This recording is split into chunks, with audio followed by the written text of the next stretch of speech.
Hello, everybody, and welcome to another live stream from me, Buck, at Buckman's Model Mania. Doing a little bit of housekeeping in the background. I had not yet set up the studio that I watch what's going on behind the scenes, but I just set it up now. And actually, it didn't matter because nobody's watching. So tonight, I will be working on the Hogwarts Express along with the platform 9 3/4, and so we'll see how it goes, and we'll start building in just a second.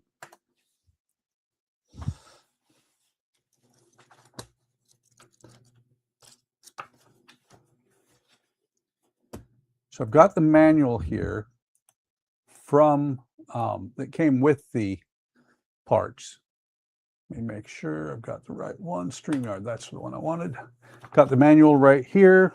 I'm going to set it aside. Although it is a fairly hefty manual, there are 4 books to the overall build. Stephen Haynes is here. Howdy, Stephen. Welcome. As I was saying, there are 4 books to the overall build. I'm going to be using the Lego instructions, as I always do, since this is a knockoff of a Lego kit. And there are stickers, and I have the B7000 Gravity Magic rubber here, just in case, because it looks like this sticker right here is already peeled up a little bit. I want to make sure that I have something to make sure that they stick down. So, well, first things first, pardon the noise.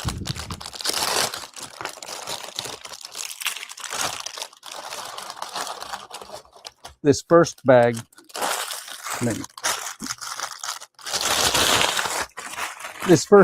is all platforms and pieces that are going to be used throughout the build, to include the wheels. Evening, Tim. Welcome. Glad you could make it. And as well in here is the platform 9 3/4 London to Hogwarts for one-way travel ticket. That's kind of a neat piece. And loose inside the one of the bag, or inside the original bag, was, I think that's McGonagall's cloak. We have all the minifigs in one bag here. Let's go ahead and get bags 1 and 2 out. And I've got the scalpel, but I want to try this. It's something Andrea picked up for me on Temu. I want to see how it works. It's a pen knife. Might become my go-to tool for opening Lego bags. It cut the top layer, but not the bottom. Let's see, that's bag 1-3, 2-1, 2-2, 1-2, 1-1, a couple of longer pieces. And just because I have small parts in small bags, let me grab one of these trays that I've been using. They're actually supposed to be like for serving dishes or whatever, if you have a party, but I don't think they are strong enough to really hold up. They do work really well to sort Legos into. So I'm going to go ahead and use the scalpel. Bag 1-1.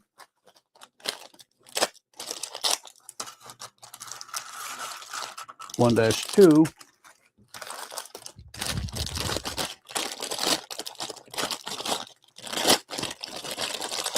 Noisy, sorry. And come on. 1-3.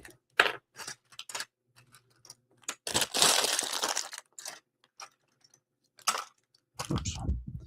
With a slightly different brick tool. And these actually I've discovered as of late that these can be really good not only to remove Legos, but put them together. And no, Tim, not near as many bins as Keith does.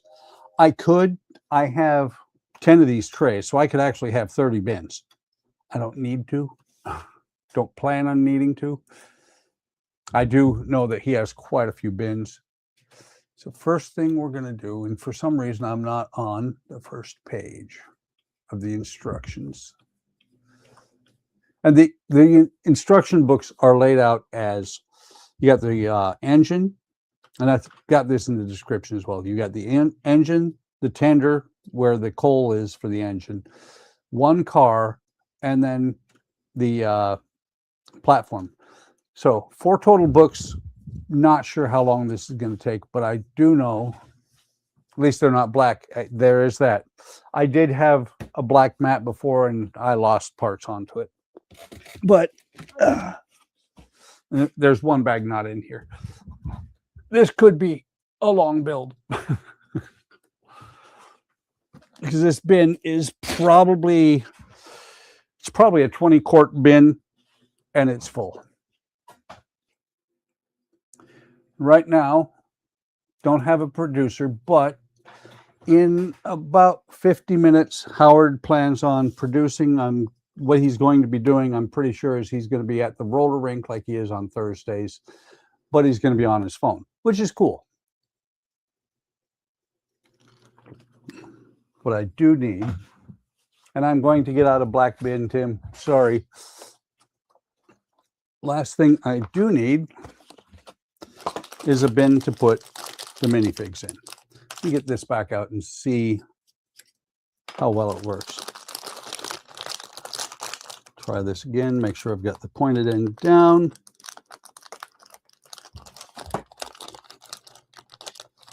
It does not quite go through. Try that again.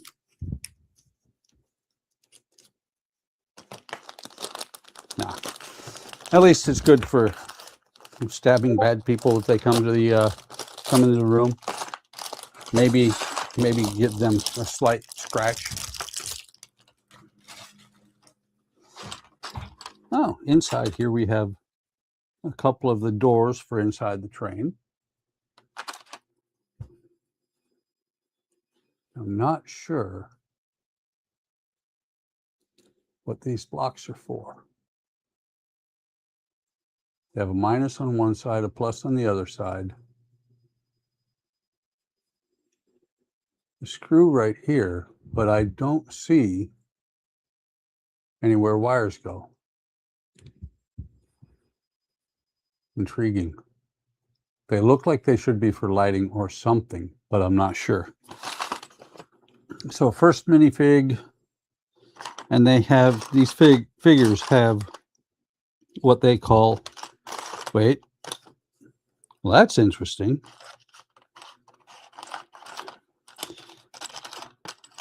I have torsos. Some of them have legs, but mostly it's just torsos. I wonder if the, I believe this is Harry, especially because he's got his glasses. Welcome, Fox. So we've got Harry.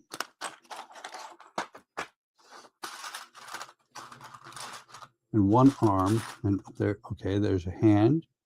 There's the other arm, the other hand, and these are the children minifigs because they've got short legs. Ah, you've got the older Hogwarts Express. I'm not sure how old this one is. I know it's still available. I think this one is going to be along the lines of the Disney train. as far as how much there is to do after the train is done. And then the Orient Express is not yet here, but it will hopefully will be soon. That is actually a really cool detail. I'm not sure if the camera's going to pick that up. Harry's got a scar. He's got a lightning bolt scar. Maybe they're the passengers. They are the passengers. I think what it is each bag as we go is going to have the different parts for them, because each bag shows a minifig. And Fox says the 2018 one. Like I said, I am not positive when this one came out. That is kind of cool. His hair has got an opening right there for the lightning bolt to show. So we'll set Harry right there. He can watch me build the train. There is one more piece in here. It's like not positive what this is. Oh, yeah, I am. He's got a chocolate frog.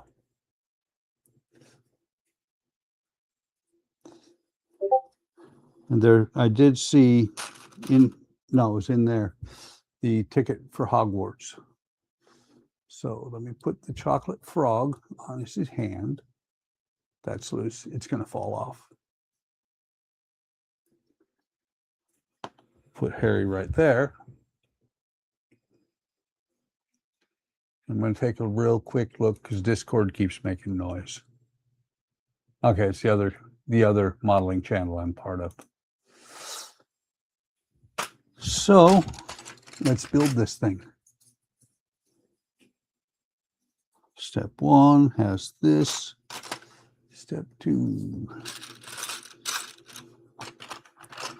There's 2 of these. That's the one thing about these bins versus the ones that Keith has been using. The ones Keith has been using are big enough to actually let you sort the parts a little bit.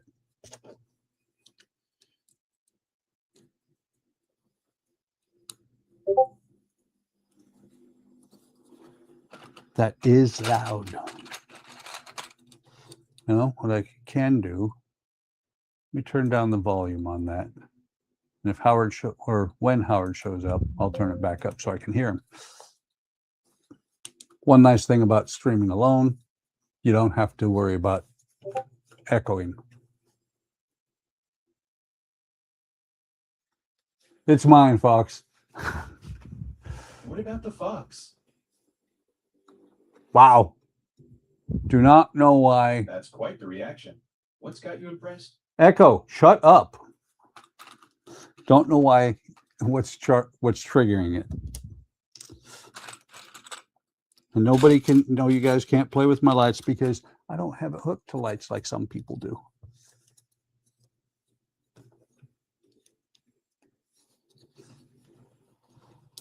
Next thing you know, it's going to start asking, what's the fox say?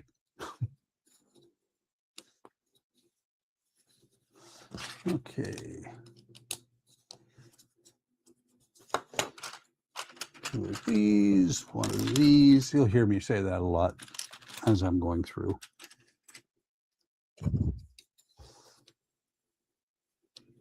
So these are going on.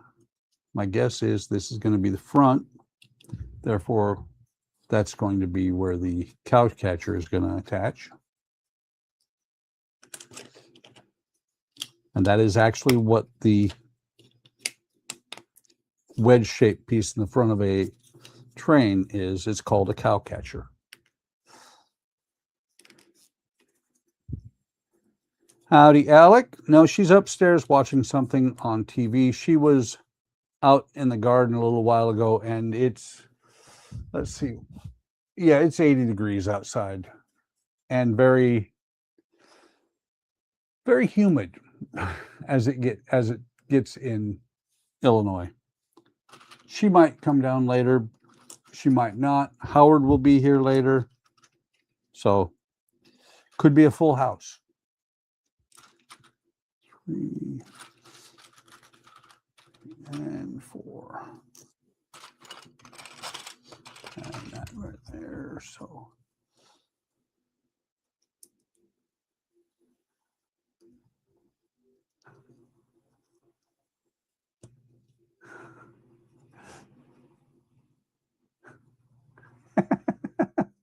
exactly. That's what the fox says.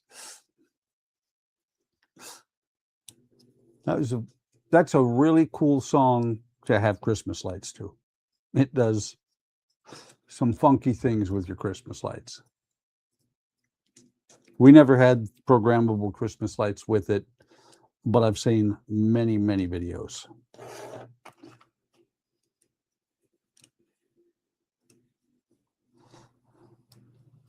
Alec, I'm going to set fire to you so you find out what human. No, that wouldn't be human. Really? Really, Alec? What is this humid? You thought you would have learned this past winter when it got warm and all of a sudden we're all laughing at you because you're melting as you're trying to go to and from work.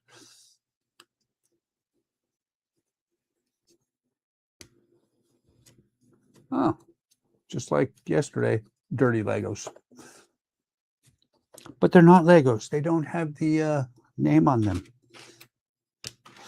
Dirty Fagos.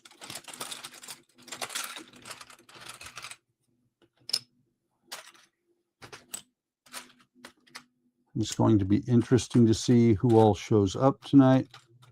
Because we had a few people that I thought would show up last night that didn't.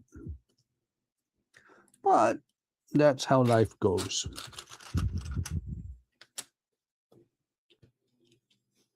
Yeah.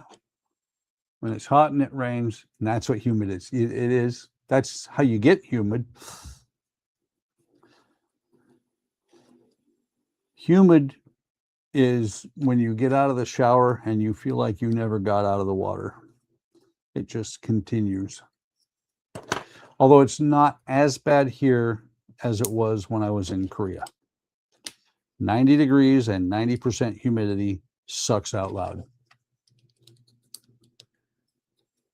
And then there were times where it was 90 degrees and over 100% humidity, which shouldn't be possible, but I've been through it.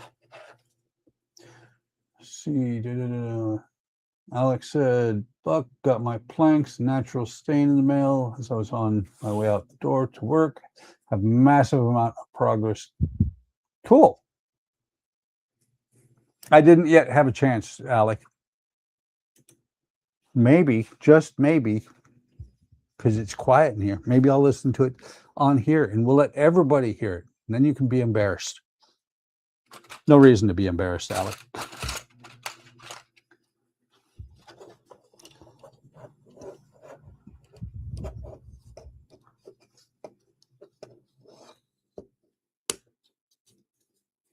I had spent a good part of today out in the garage cleaning it up. Yep. 110 degrees and then it rained. And then it gets really terrible. That's right. Alex should know what humid is because he lives in Phoenix and I know how bad the monsoons can be. Or the weather after a monsoon. What is it you guys call them these days? Haboob? We didn't call them haboobs in the 90s. We just said it was rain.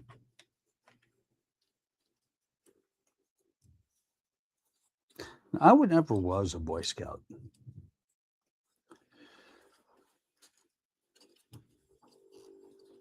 There's a lot of things I didn't do as a kid. I think it's partially what age I was brought up in and partially the fact that I was the third kid. But I was also told that I was the most difficult kid because I was an independent little shit. So much so that I now have a phobia. If I ever misplaced my keys. Ask my wife. I lose my mind. Ohio, not too bad. Just memes make Ohio's reputation. All right, let's see. Alex said, also remember, I used to live just outside northern Milwaukee, just a little ways past the college. Which college, Alec? Because I lived literally up the hill from Carthage. I lived in Kenosha. And Fox said, Ohio's not too bad, just memes make Ohio's reputation bad. It's not that it has a bad reputation, but, you know, the fact that more astronauts than any come from Ohio, more U.S. astronauts come from Ohio than any other state in the nation, which begs the question, what is so bad about Ohio that people are leaving the planet to get away from it? Milwaukee College? I did not know there was a Milwaukee College.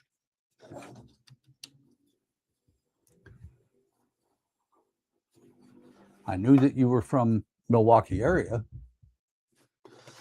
Speaking of which, what is it? 4th next week, my daughter will be coming down with our newest grandkid. He's almost a year old and we haven't been up there to meet him, so he decided he would come down and visit us. We don't travel much anymore.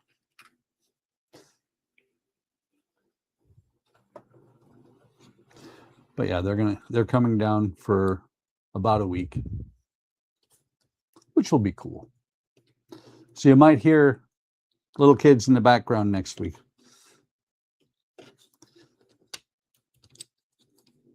That could be fun too. Might have a guest star. I'll have to ask Francisco what she thinks. And then I'll have to make sure that we follow the rules of YouTube. Don't know, maybe Ohio's just boring. We never get cool headlines or wild news, so maybe that's what could be. Of course, I'm from a more boring state, I think. You know, Alaska's not that boring, but it's not where I want to live. Did that for many, many years, and when I moved away, it was one of these things of, okay, I am not moving back. Andrea would like to.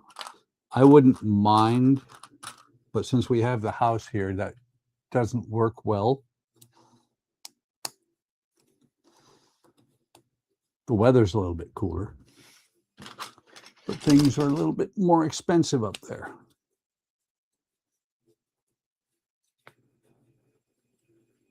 Let's see, turn this over.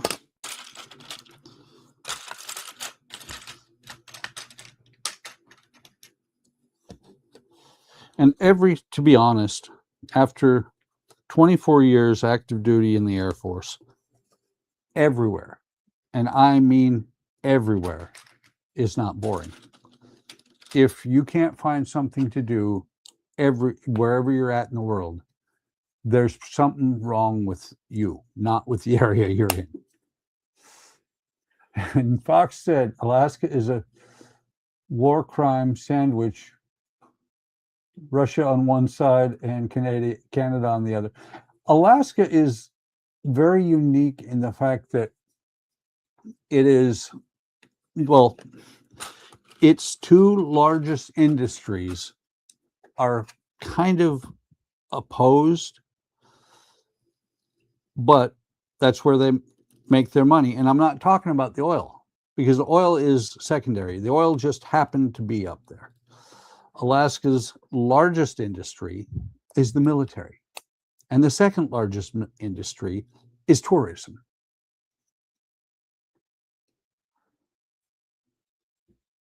How my daughter will act when you call me dad and Andrea mom, and she'll not bat an eye, I'm pretty sure, because she knows how things go. I mean, it's just like our grandson calls us mom and dad. because we raised him.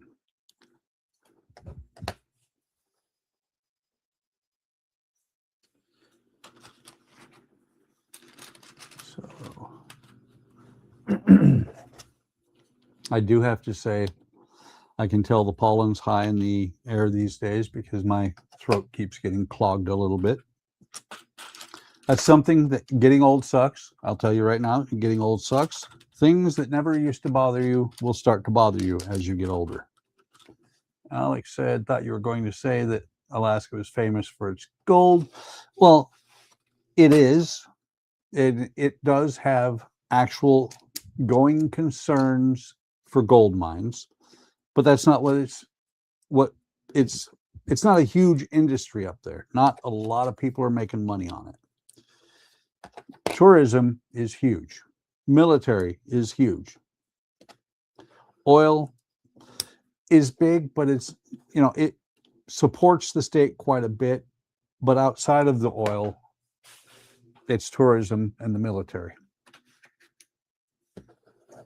And actually, these days, I think oil might be more supporting the state. It's been a long time since I actually really looked at it. Pretty sure this is going to be the cow catcher since this goes back here on the back.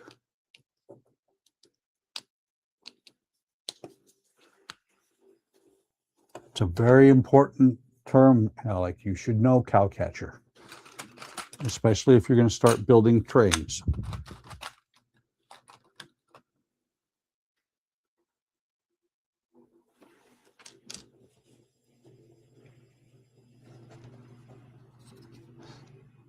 Actually, kind of funny. One of the industries, not as big, but one of the big industries up there as well, which is kind of counterintuitive if you've never been there, is farming. World record vegetables get grown in Alaska because the growing season, while it is short, at points in the year or at points in the summer, is 24 hours a day.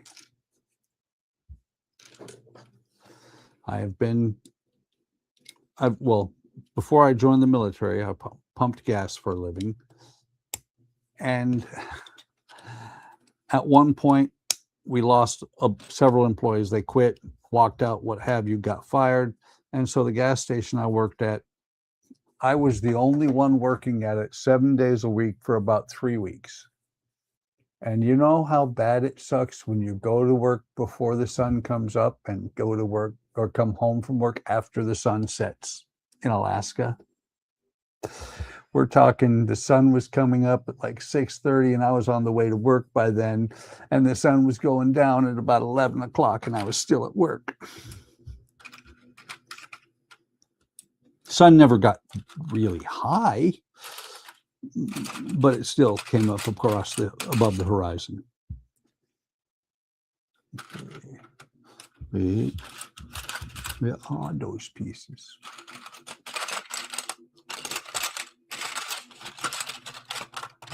Okay, there's that one.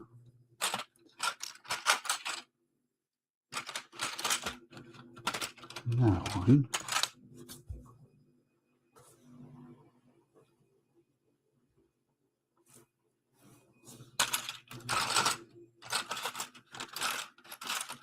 This would suck.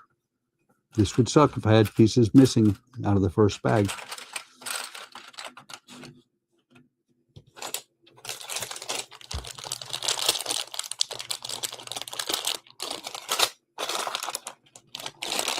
Not there, not there.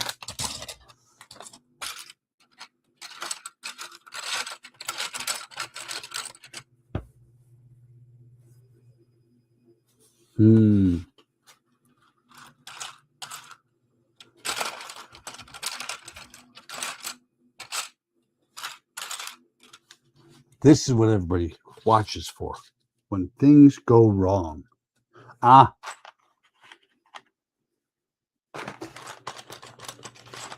They're in the special parts bag because they're kind of unique. Never seen any like that before.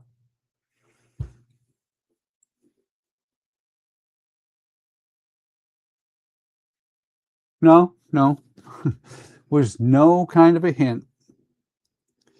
Although Andrea did say, I don't know if you caught it last night, she did say that you can that we will find and send you an airwolf. Dun, dun, dun, dun, dun, dun, dun, dun.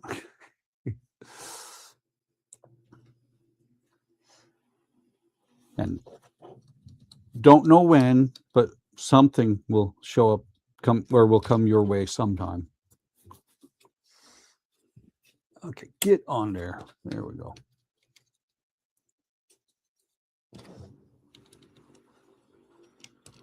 Howard almost cost me money because I was looking at that Hozo sander that he had.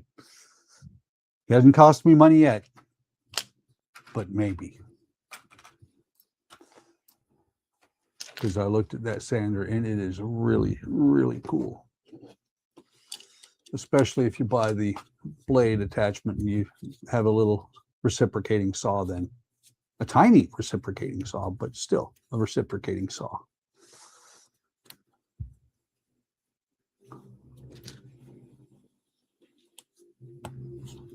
And I'm pretty sure, Alec, if you hang out with me long enough, you'll end up building trains.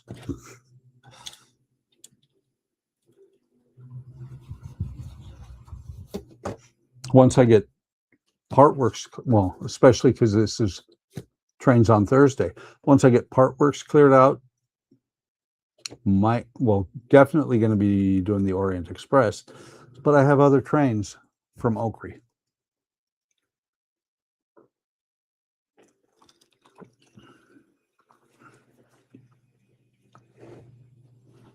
Might build the Pacific. Really cool, really big train. And I've got the Oakry style lighting kit for it as well.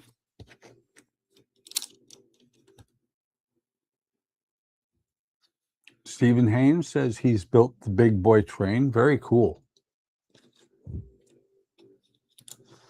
I have it as a Revell model, I think. But for the big boy train, it's not that big. It's like this big.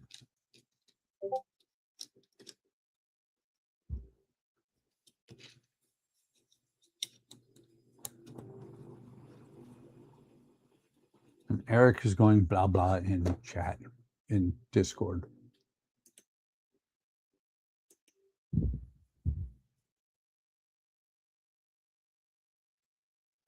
Okay. He's talking about something that was posted in Discord yesterday.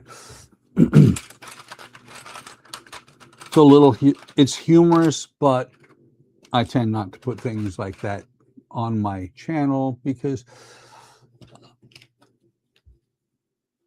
I don't do a whole lot of F-bombs on my personal channel.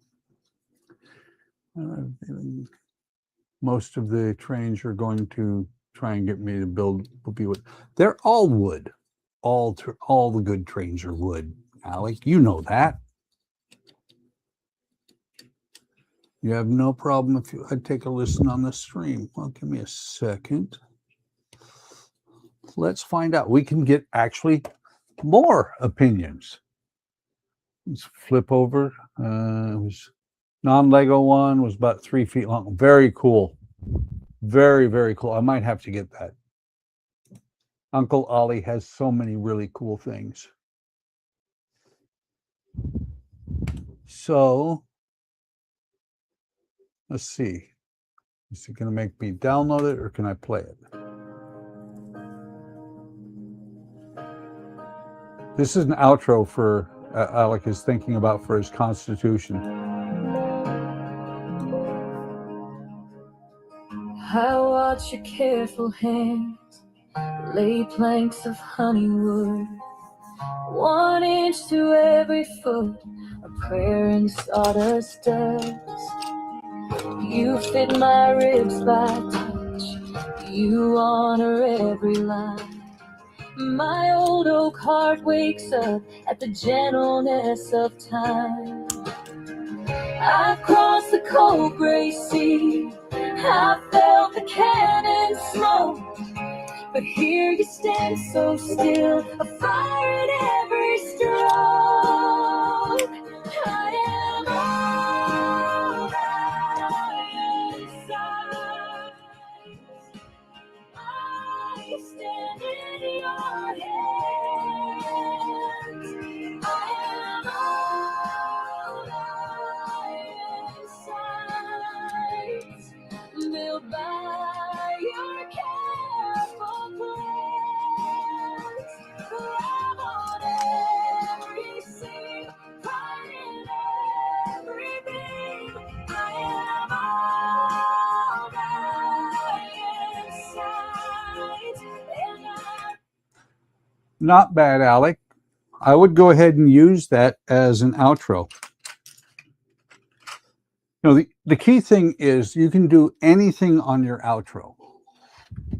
It's your intro that you don't want to have be really long, because you don't want to have people bored before they get to your whatever you're doing.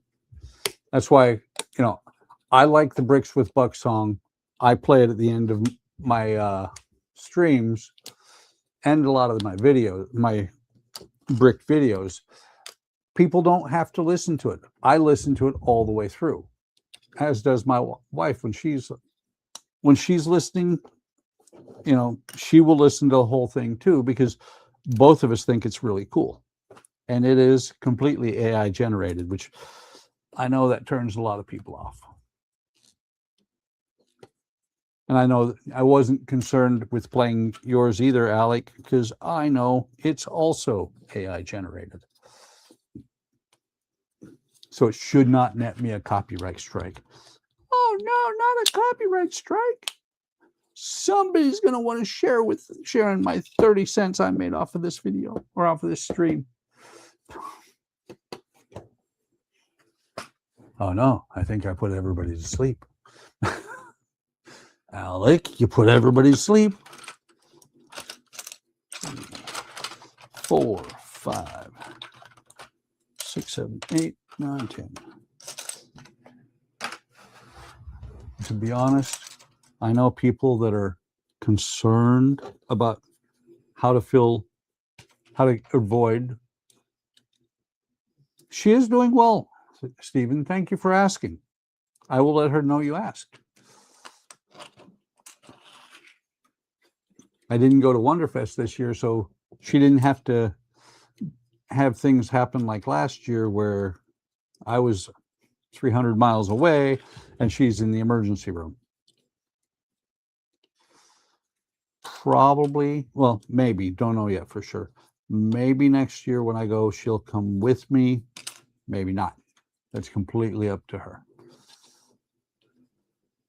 I think she's doing okay. She should be upstairs right now.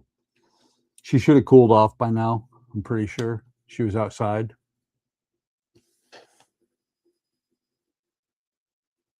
Oh, very cool.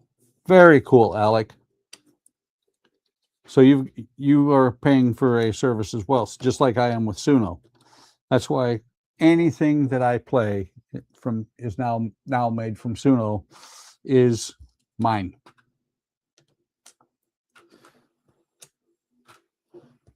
What's funny is between the streams and my videos, I might just about be breaking even on my YouTube channel.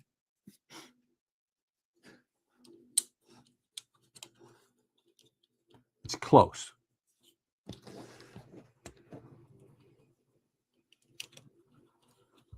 What's funny is I've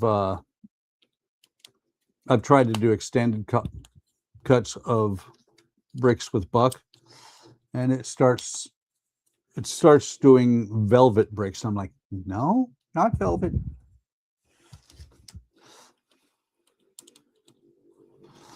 It is funny how the AI wants to add certain stuff into songs. Although the Mecha Skull, I just put like 3 words in there, one of them being Terminator, one being, what was it? Terminator. It wasn't evil, it was something like that, but Terminator, evil, and dark, and it spit that out, and I'm like, that's perfect.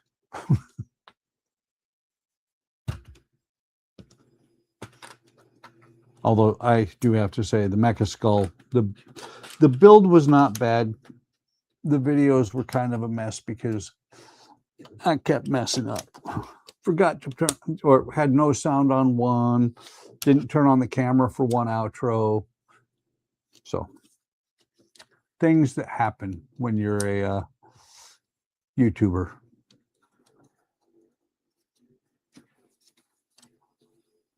That's funny. I have had many, many people pop in.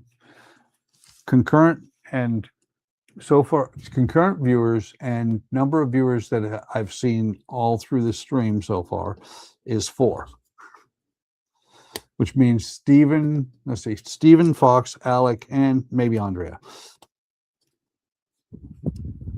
But 15 views. So there's been 11 people who've popped in and said, nah. Which is fine. It's still a view. Which, you know, to be honest, the views do a little bit. I don't sweat them nearly as much as some people do. I think, did you sneak in here, Marley? He did. He's over there chewing on himself. Because I didn't have a chance today to hit him with basically baby powder. It's a medicated powder that we use on him, and it helps his itching a lot. He's got allergies that makes his skin itch.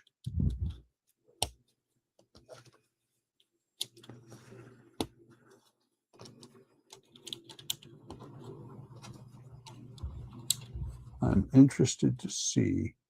This is probably where the wheels are going to go. Almost positive.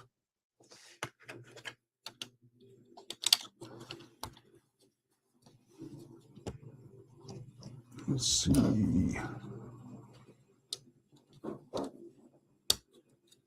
I hear something.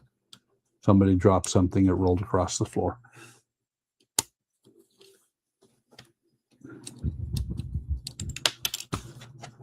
I'm dropping stuff. Uh-oh. Now I'm down to 3 viewers. But that's okay.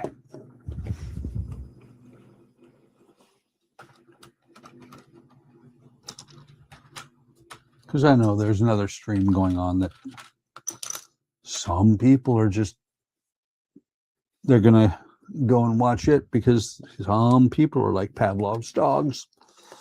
Ring the bell, they start to salivate.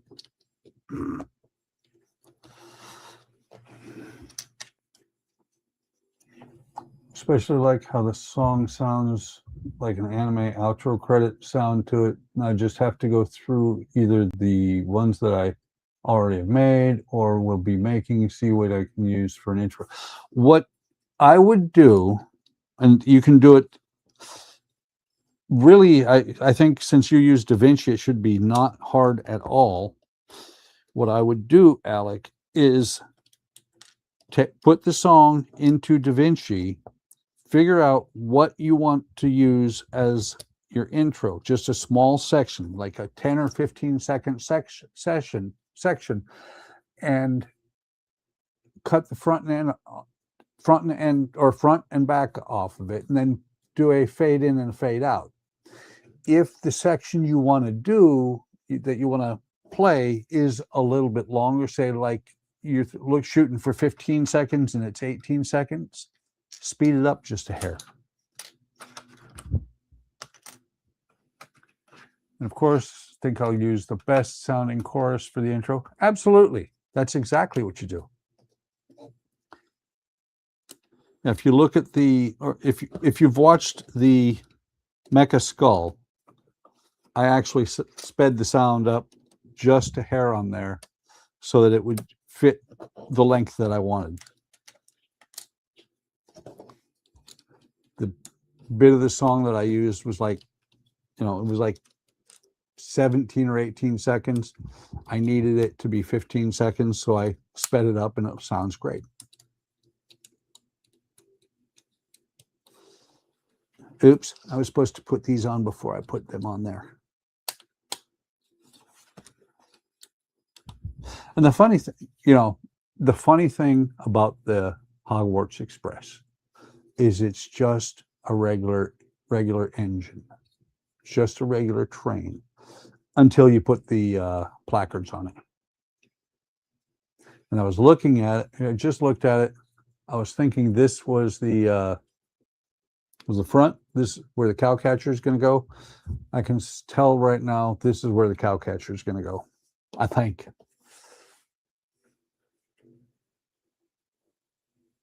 And time for bag 2 and a Weasley. We are going to get a Weasley. I think is that Weasley? No, that's not Weasley. I think that's Neville.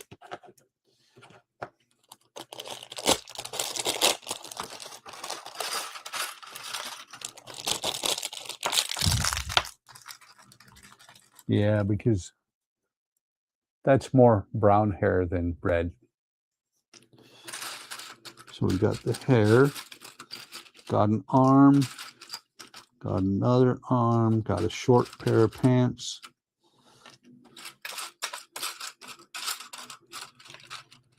There's one hand and the other hand.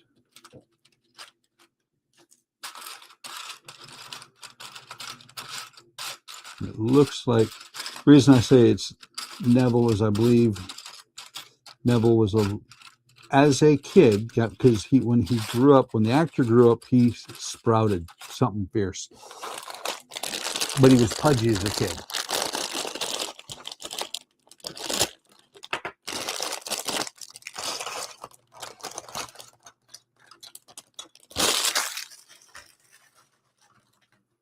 Maybe it's over here.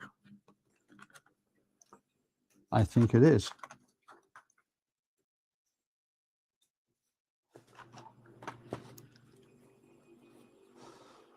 Thought it looked like in the picture that it was a pastry, but now it looks more like a peppermint.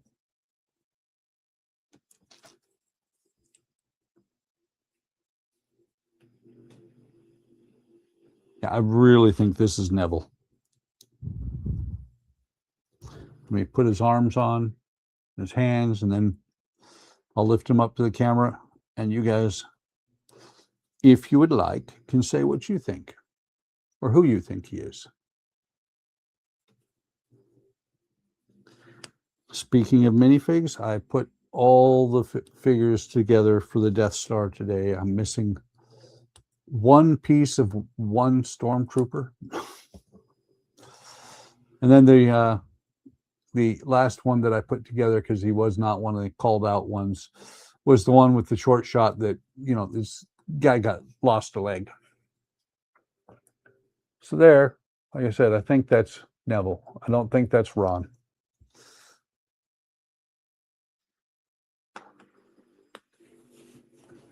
Could be Ron, but I don't think it is.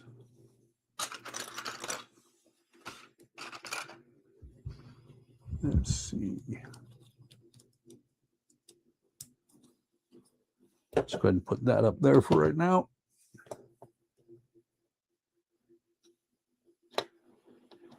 Well, he needed it. Of course I needed to put his arms on, because otherwise he didn't have any. He came without his arms attached, Alec. You know that. You should. It's not regular Lego where everything is hooked together already. That's part of the challenge of these ones.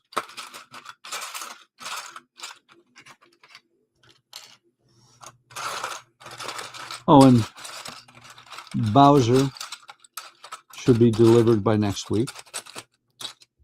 But it's not yes, it is the Lego Bowser, but it's not the Lego Bowser, because Lego does not have Bowser in a tux for a wedding. That's the one we've got coming. So I will be using the actual book. Yeah. Exactly. Neville was pretty chubby and awkward character in the beginning before the glow up or grow up of the character of the actor. Yes, the actor was perfect for Neville, and then he sprouted, and he actually still fit the character pretty well.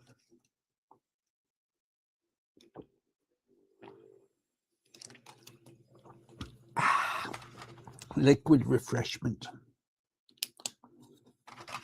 Might or might not have adult refreshment in it. I'll never tell.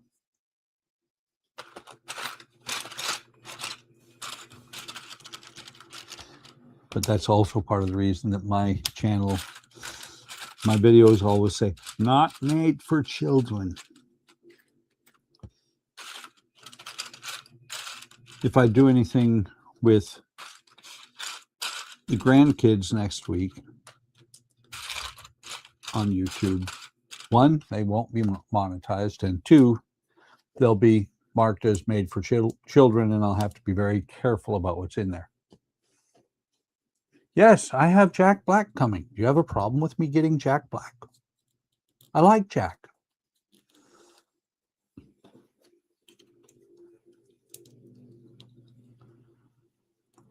He did do a good job as Bowser.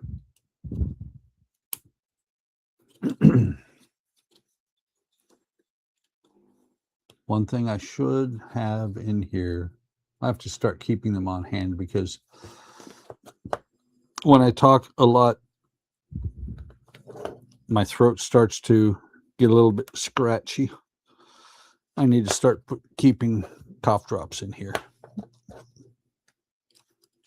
We usually have some around because we've gotten older. The atmosphere bothers us more than it used to be. Than it used to be? No, than it used to.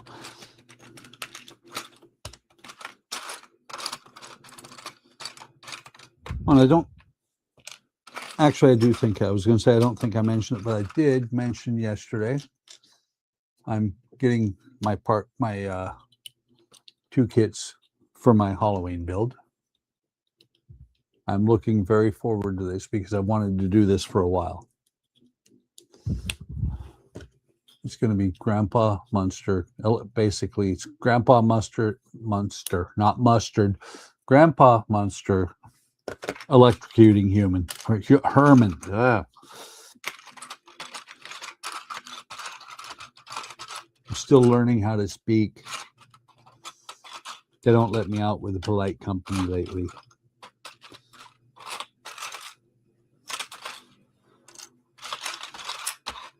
Something about me being grumpy and old.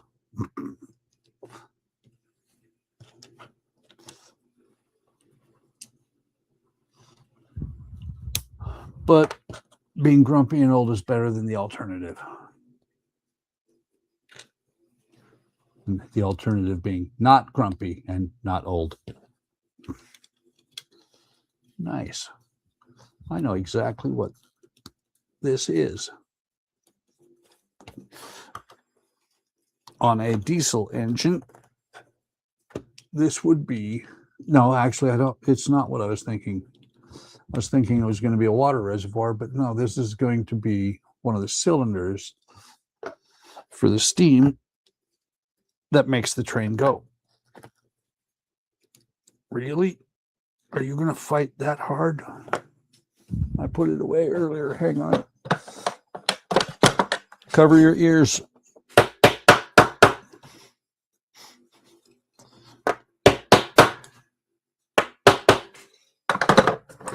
Sometimes a hammer is necessary.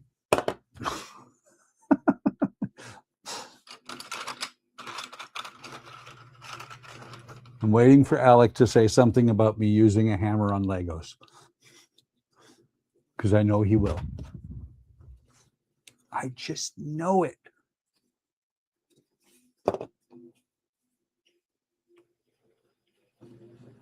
Okay, so we flip this over, turn it this way.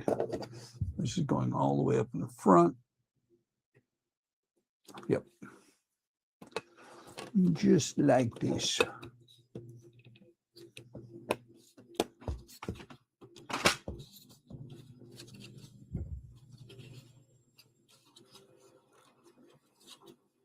Just like that. cool. So we can put that back up there. I always love how Lego does steps like this. Okay, put them together. Wait, they're not sticking. Hang on. Why do they do that? Give me the third piece that's going to stick them together.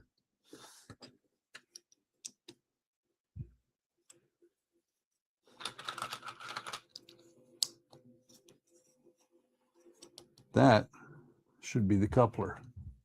Just a guess.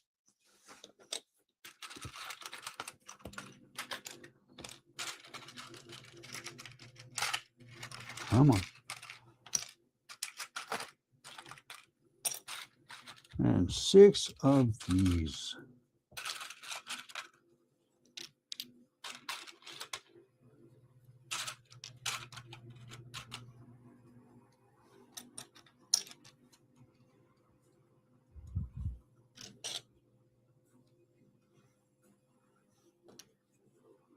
Dun, dun, dun, dun, dun.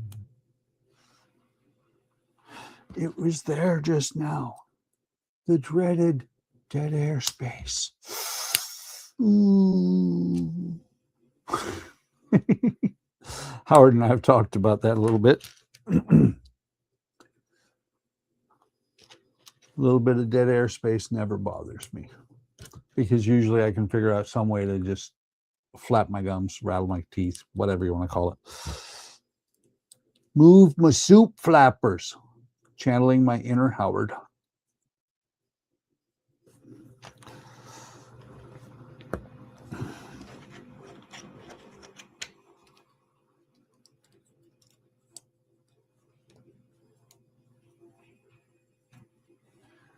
Okay, do those like that. And these go on here.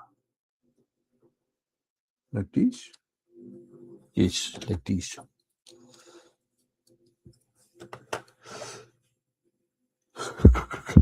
Excuse me. I'm an old man. And I didn't sleep good last night. I didn't get a nap today. I should be grumpy. Oh, wait, I should be goofy, not grumpy.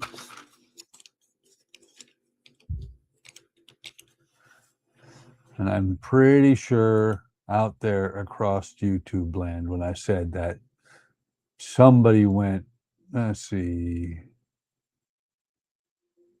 Where is it? Where is it? Where is it? I know it's in here somewhere. When I said I should be goofy instead of grumpy, somebody out there went.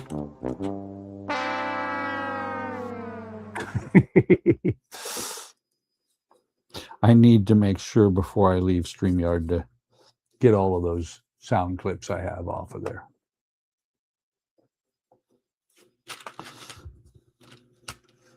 I might even give credit where credit is due. Thank you, Todd. Todd.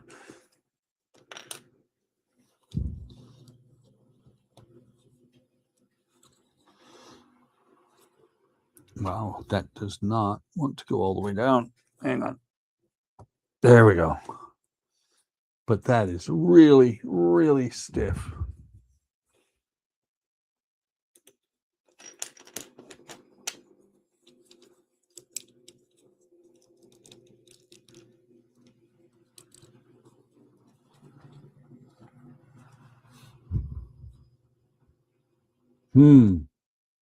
I'm back to thinking the cow catcher might go on this end.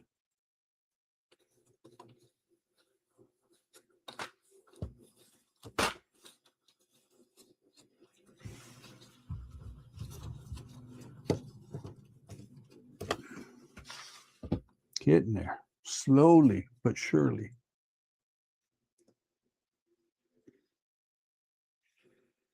I need to star that one just so that I stop looking at it and trying to reread it.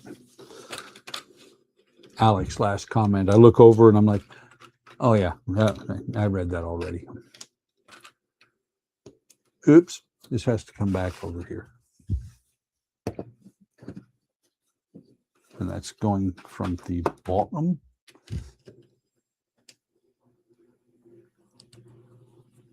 Like so.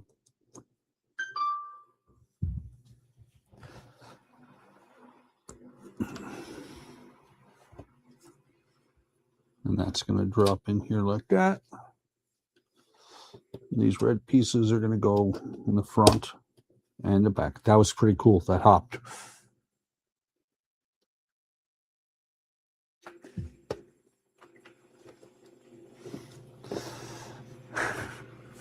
Alex says, sorry, Buck, I know this is late, but Buck, why are you punishing your non-Legos with a hammer? What did they ever do to you to deserve that beating? They wouldn't go together. They needed a beating. When I beat them, they went together. It's just as simple as that. If they would have gone together without a beating, I wouldn't have beaten them. Now let me start that one.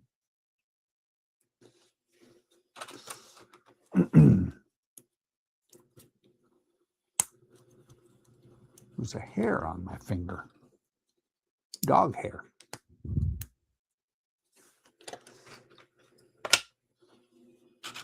And 7. And for anybody who's not ever paid attention to how you figure out the length of these, because I could hold it up to the monitor, but the monitor, the PDF is too big. When it says 7, it means it's 7 studs long. 1, 2, 3, 4, 5, 6, 7.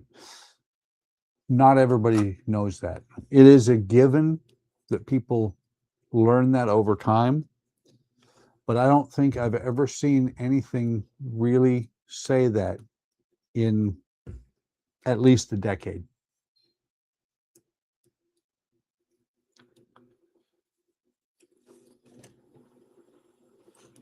They used to have it in, when Technic first came out, they used to have it in all the instructions, just so that it made sense when they had that 7 there.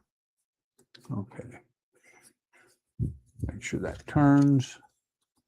Put that on there. And that's where the first wheel is going to go. Looks like, I wonder, should I mention that you and Andrea adopted me when you have your daughter and grandkids over? I wonder how she'd react if she learned that you adopted me. I don't think she won't care, Alec. She really won't. You mentioned that earlier. The key thing to remember is that my daughter is my wife's daughter from a previous marriage. I adopted her too, but I legally adopted her. So there, you didn't get legally adopted. Oh no, I killed them both. Poor Harry and Neville. Oh, Neville's drunk. Evening, Kenneth. Thank you for stopping by. And Kenneth said, sitting here watching my favorite YouTuber buddy while on my 30-minute lunch break, and I'm working till 12:30. Well, that's an awesome story. I'm blown away from that. Very cool, Kenneth. I am glad you're blown away by it. I really appreciate whenever you stop by, because you do your best when you come by any channel to give an ego boost, and it's really appreciated. If you ever start streaming, let me know, because I will stop by your channel too.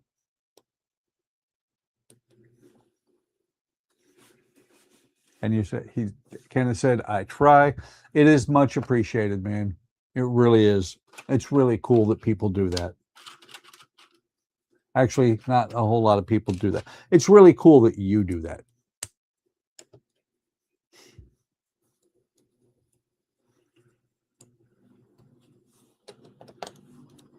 I will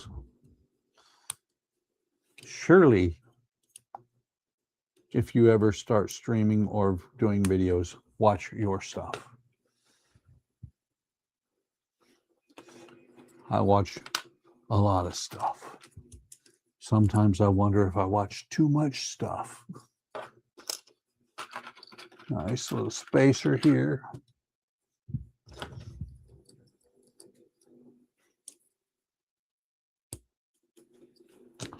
Put the spacer in. My fingers are not quite as nimble as they used to be. So it's a little bit of a trick to get the spacer in there. There we go. And I think, okay, nope.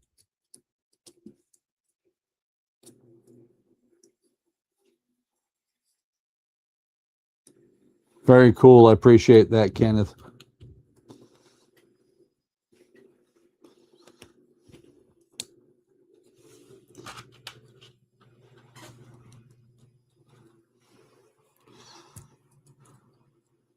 What Kenneth said was that I'll be the first person he tells. I ordered something from a friend of mine he's in Seattle area. I don't remember. I think he's still active in the Coast Guard. He's getting ready to retire, but he bought himself a laser etcher for using on wood. He made a plaque. It is so cool. It's for the 250th anniversary of our country. So I will definitely show it when it gets here. And Alex said, why? Why did you do that to poor Harry and Neville? They were just kidding. I didn't do it. They did it. Neville got drunk, tripped, fell on Harry, and it was all over from there.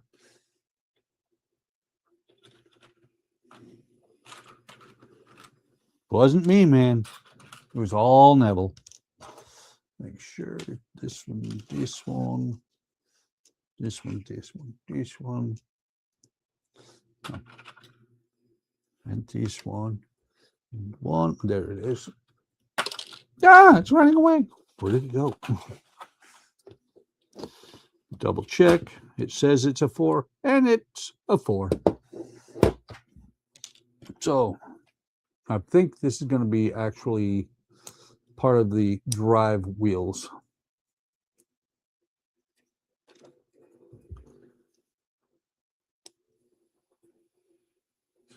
Okay. I'm just looking at the instructions as we go to make sure I do it right.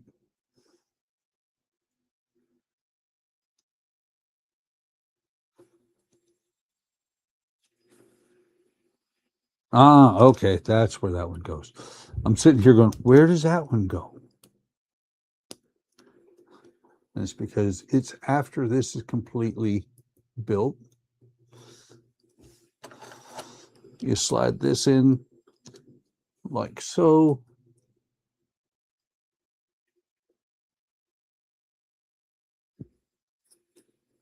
And get the gear on here.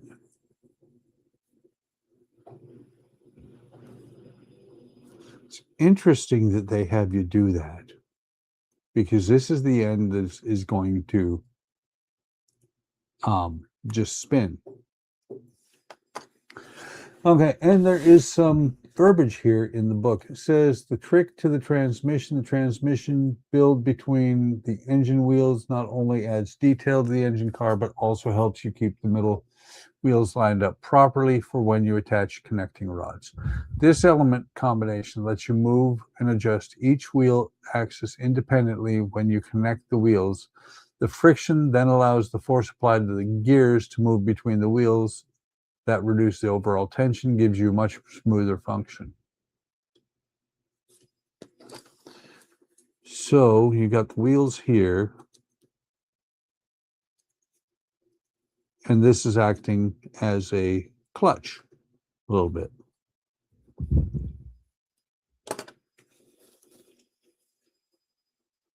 Okay, 2 more of these yellow things. 2 of those. 2 of these. 1 of these spacers. 1 more number 7, and 1 of these. As I've done before. I want to make them match up because there's, actually, let me see.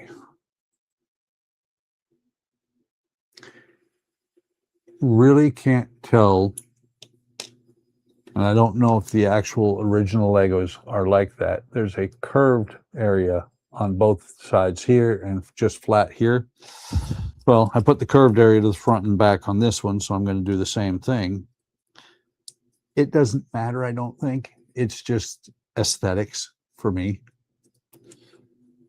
It makes me like the way it looks better.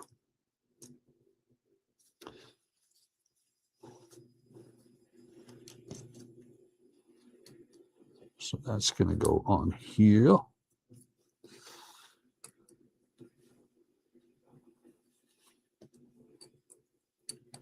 That one on there. Straighten them out. Pull this one down. There we go.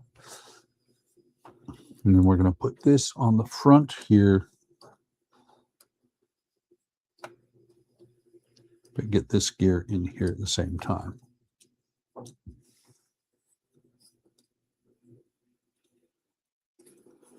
Nice.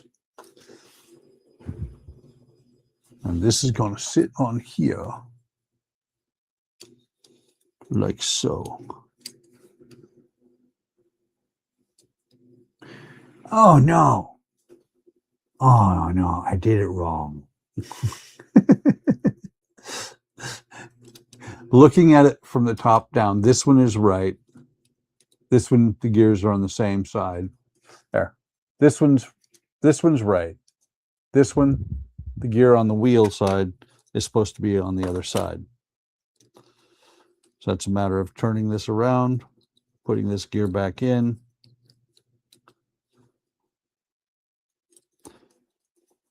And now they're correct. This one has the gear on the side away from me. This one has the gear on the side towards me.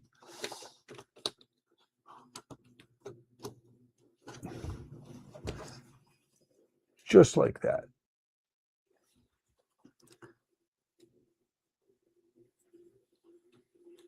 Interesting that it almost spins.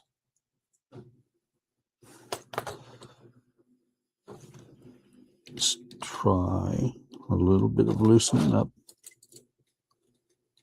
There we go. Loosen these yellow ones up just a hair and everything will continue to spin.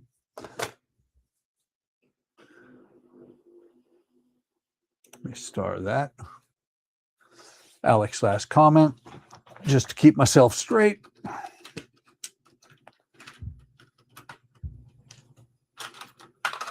Oops.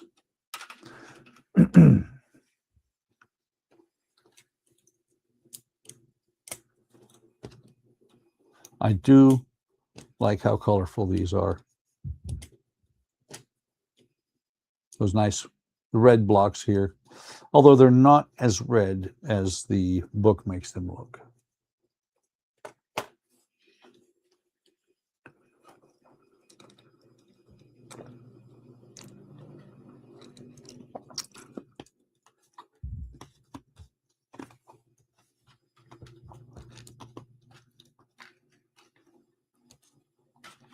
I will have to eventually, because I'm ending up streaming more by myself than I used to. I'm going to have to eventually come up with something as a slight intermission. That way people don't get bored if I step away for a minute. Don't worry, I will not take the mic with me to the bathroom. I'm smarter than that. Back when I first started streaming, I would stream for like 4 hours building apart work, and you know, I'm an old man. Bladder sometimes says, "Go now." I never took the mic with me. Of course, then I had a tabletop mic.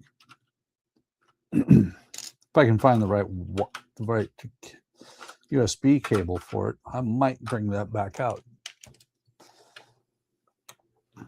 Because it was a really good mic. It picked up everything.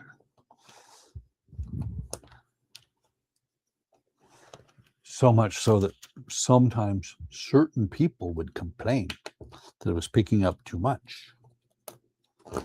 So I bought the Neewer mic, which they are good mics, but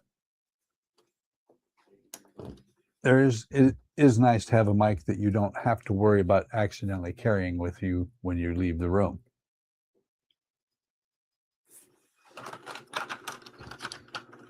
Very close to the end of bag 2.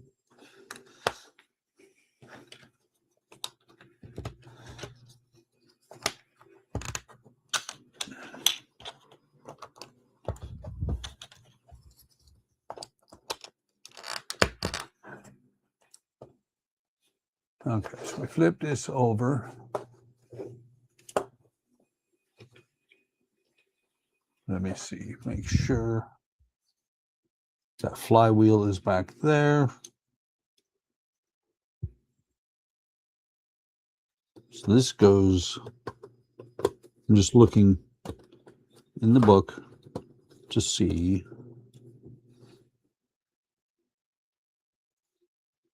I've got it a hair too far.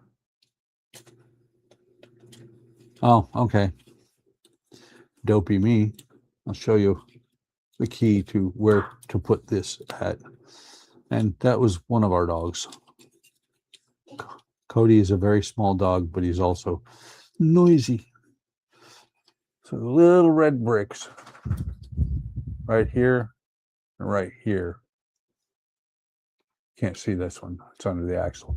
Those 2 red bricks are how you figure out where to put this. And might have to give Alec reason to yell at me again. Okay, no, it went together. I hate gaps.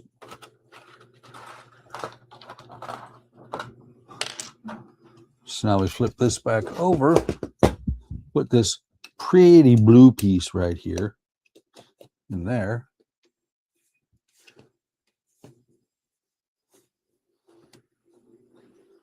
That goes on there like that. And then this goes on top of that. And that is everything in bag 2. I wonder. Let me take a look at Discord. Did Howard sneak in and say something? Oh. Eric said, gotta love Michigan. Sunny and beautiful all weekend, rainy and nasty during the weekend.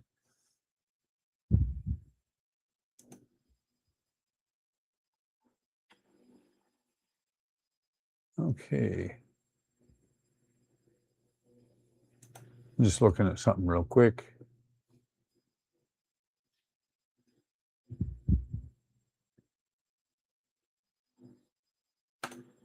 Okay. You reach behind me, not reach around, reach behind.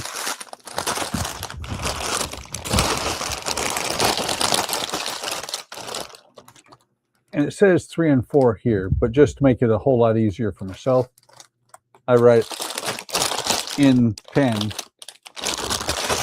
in laundry marker on every bag what number is.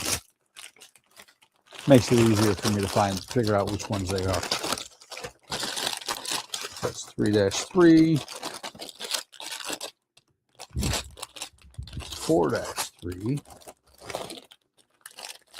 4-1, 3-1, 3-2, and 4-2.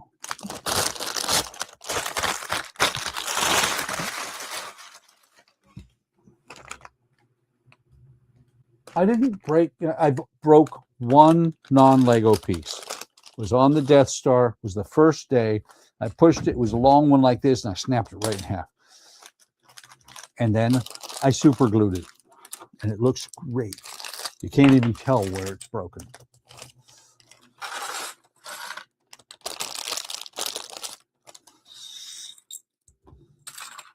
And if it's not me, if it's not me breaking Legos, who's going to do it?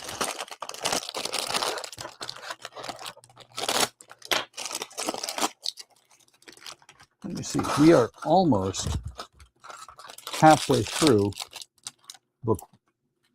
the first book. I think that was. I'm not sure if that's the right piece. No, that was not the right piece. This was the piece that fell over there.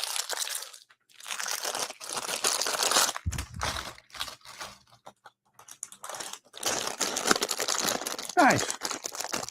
Still 5 concurrent viewers, which is fine. 21 overall views. I will tell you, I don't mind people not catching it on the stream, but catching it later, because some of these streams that I do, I get a lot of views. Some I don't get so many. Okay, so I don't know who that is. It's an adult, but I don't know who it is. Let's see.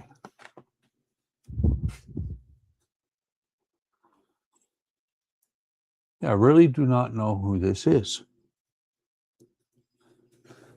If anybody can figure out who this is, let me know.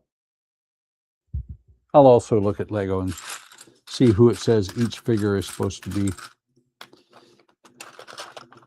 Now the fun part, I gotta find his legs and they're in here because I found a hand and an arm and another hand and a hat. We can take the plates out.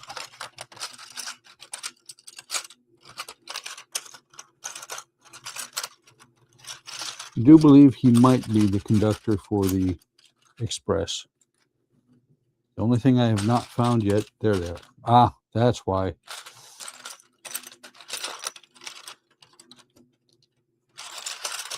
There's the legs.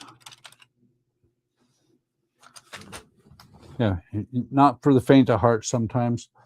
The minifigs from non-Lego pieces, or kits, sometimes the legs are not assembled. Other times they are.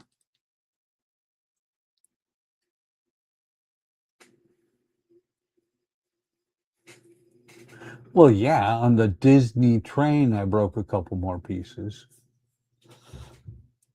But those same pieces that I broke on the Disney train were the parts that on that vintage of the train, when it was out by Disney, had the same problem. The hunter green and the dark brown pieces, especially the one stud flats, had a tendency to break. So there we go. I do believe he is an unnamed character, just the conductor for the train. We'll sit him instead so that he can't knock Ron and Harry over. Okay, so let's build something here. Build something, even if it's wrong.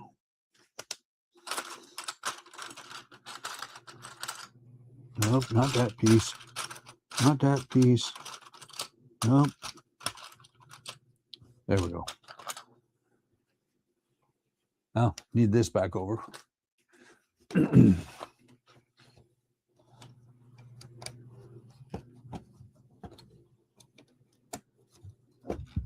on, get on there.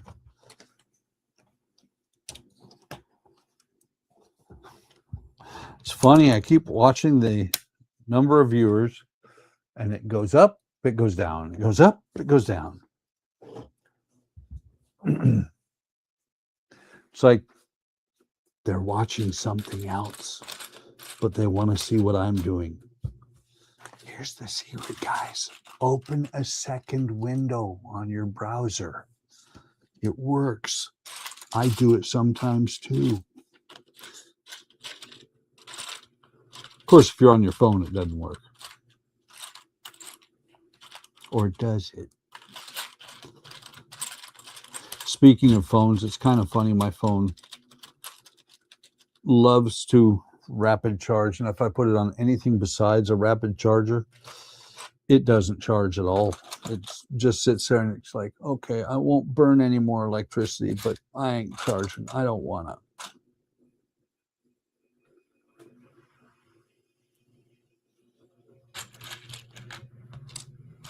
Because it's been on the charger. I've been on for an hour. It's been on the charger the whole time. And it's gone from 43% to 43% charged. Upstairs on its actual charger, it would have charged fully in about 15 minutes. Not 15, probably about 45 minutes.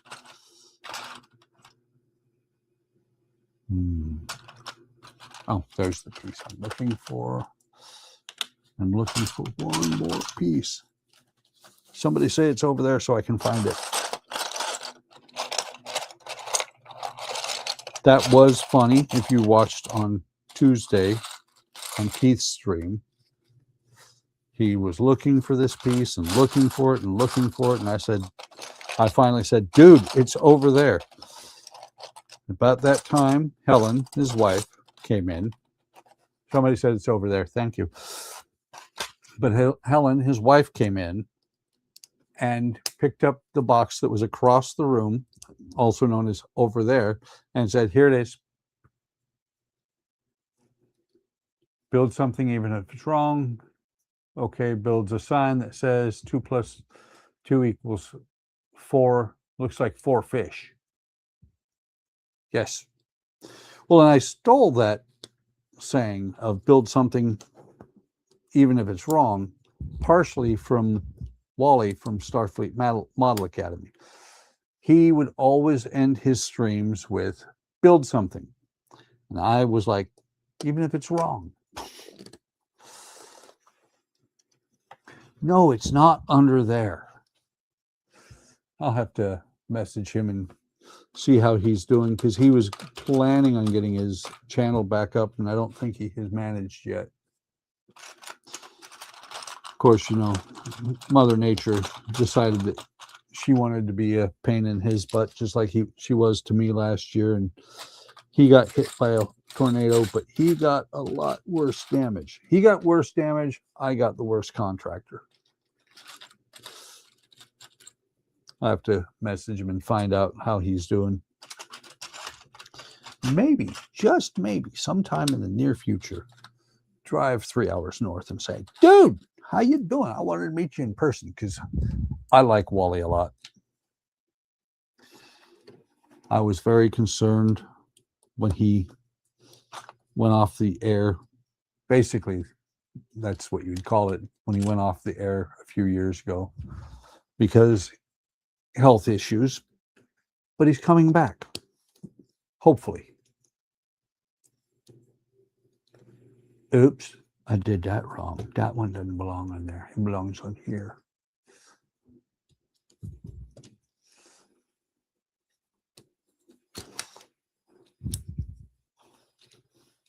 He needs to move closer. Then we'll both stream on my channel, or both stream on his channel. That would be a hoot.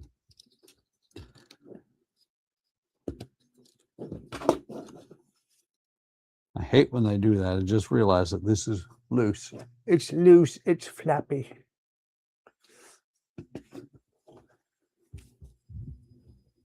Oh, Stephen has it. It's over here. See, you were trying to lead me astray, Alec.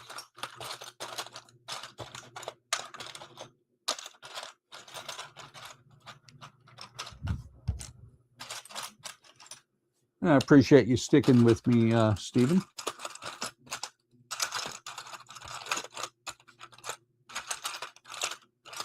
Come on, where's that? There we go. Oh, and if anybody was here on Tuesday, but not yesterday, the vote was overridden. What I'm going to be doing not next week, but as soon as the Death Star is done on Tuesdays, the vote was Black Pearl, because it was Black Pearl, Queen Anne's Revenge, or the Flying Dutchman. The vote said Black Pearl. Andrea said Dutchman. Sorry, guys. She buys my stuff. She gets 51% of the vote. Okay. Okay, where is that piece? Where is that piece?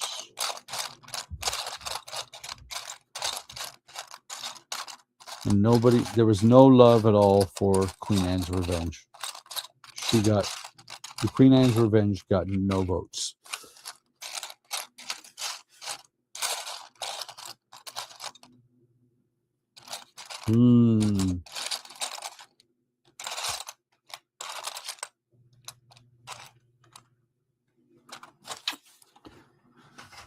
Okay, somebody told me I'm an idiot.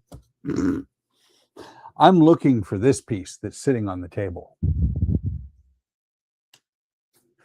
And Stephen Haynes is absolutely right. The wife is always right. Other people may complain, but you have to live with the wife.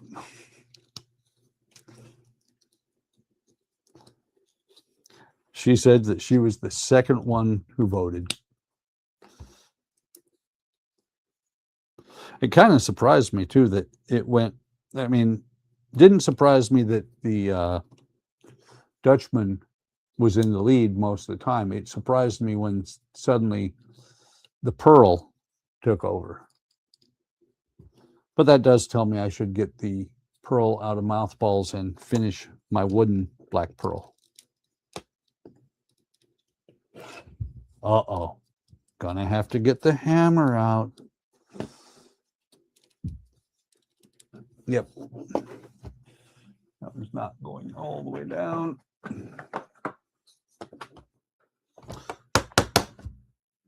There we go.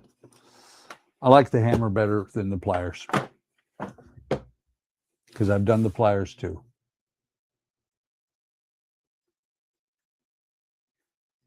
Someone tell me that I'm an idiot. You're an idiot. Hey, you told us to do that. Uh-huh. I agree. But nobody usually calls me an idiot. At least not that I know of. I'm sure that there are people who call me an idiot. And that's okay. They can have their opinion. Just like I have mine. One of my opinions is I hate stickers. I think it's a lazy way that Lego started putting more things onto the bricks. They should never have done stickers. It should always be pad printed.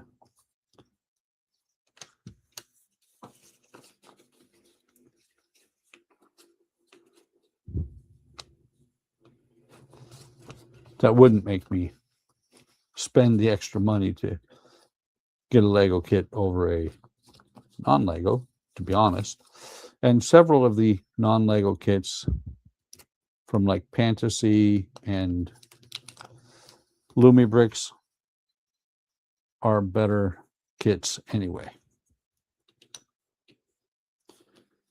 I will never be an ambassador for Lego. I'm so sad. I'm not really. Even as a kid, I knew they were overpriced. What I'm doing right now is putting the numbers for the train onto these blocks that are going to go on the sides.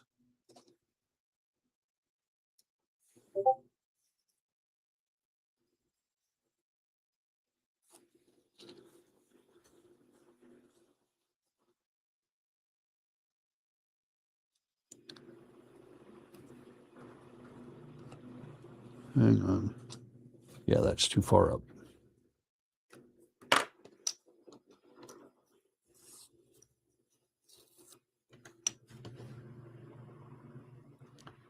These should be fine.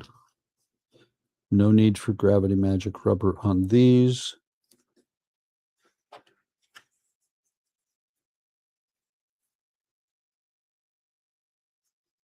Or maybe that's how Lego's trying to get paid for other people's work. Have the kids do the labor versus the hired employee. The thing is, these are not made by people for the most part anymore. These are made by a machine, and not pad printing them is just lazy because it saves them pennies per set.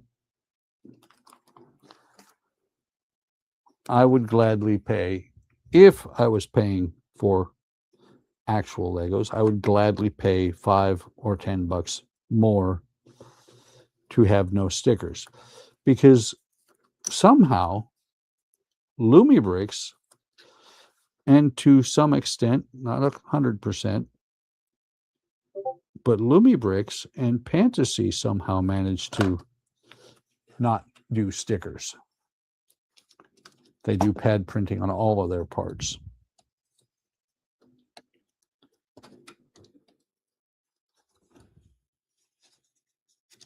Now see, if those were pad printed, you wouldn't have the gap in the middle. This one's a little bit better, but still, you get a gap.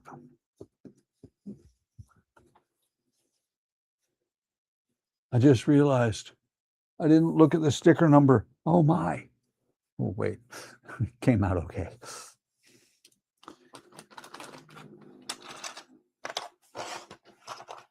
Nope, not that one yet. It's the next block.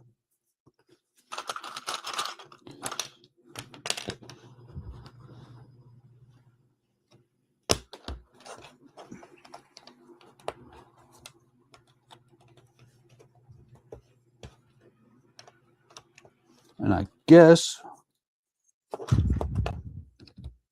Howard is not going to make it.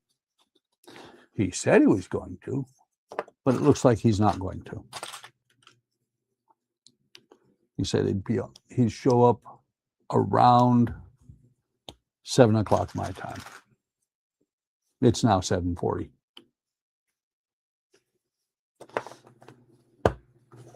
I hazard a guess he's watching a different stream, which is perfectly okay.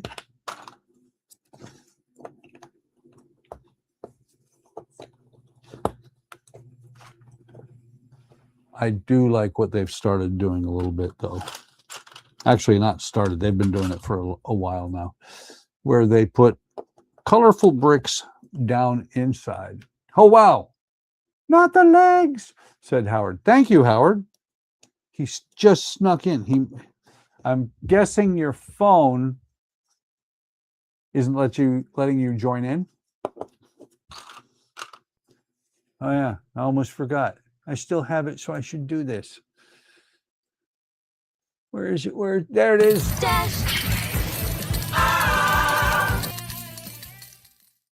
Oh my God! You've been dashed. You bastards!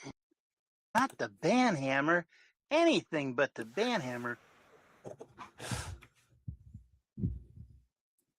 And if you're new here, Howard especially. Oh, there's Howard popping in.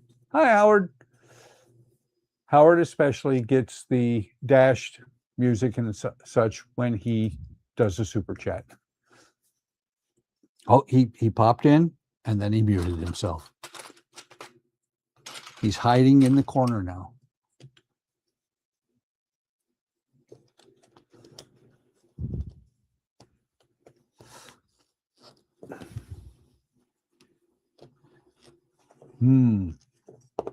He's still muted. Should I say Howard, Howard, Howard? If you want to hear me eating. Pardon? I said if you want to hear me eating. Oh, okay. I guess we don't want to hear you eating.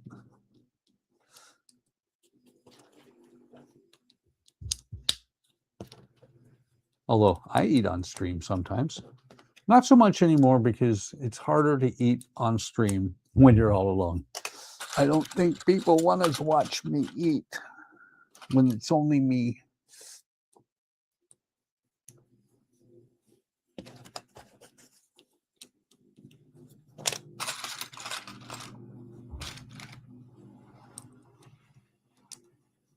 So lost my train of thought. Wait, train of thought? That's what I'm building, is my train of thought. I've lost my mind. Have you seen it?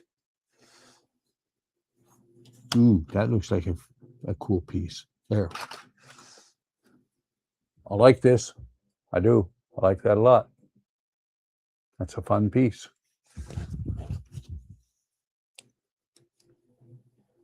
Goes down in here like so. That's telling me that because of where the location on that piece is, that will actually be the bottom of the stack.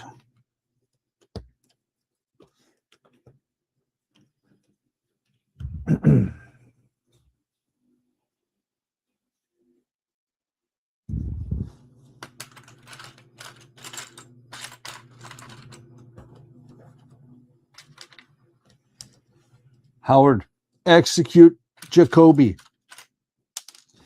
Oops. Pew, pew, pew. Uh-oh. Oh, wow. That went way over there. Dropped a piece I didn't need.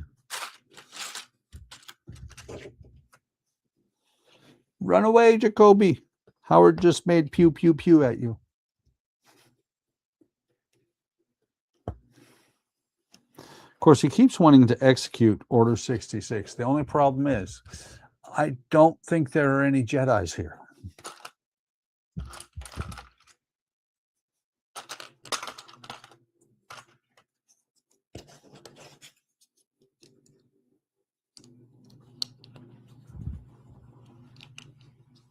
Is that right? Yeah, okay. I was looking at this and I was like, is that right? That's open there? It is.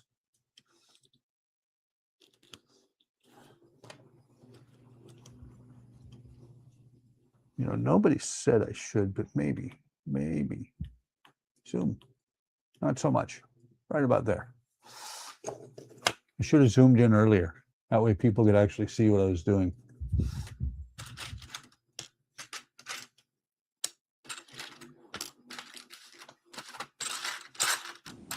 I try to do that with my builds, and I'm always off camera. I mean, like I was just there? Yeah, because you like pull your hands back. I tries to remember. Let me see. Just to avoid echoes and so that I can hear you a little bit better, I'm going to put these things on. That's what the other stream sounded like, echoes.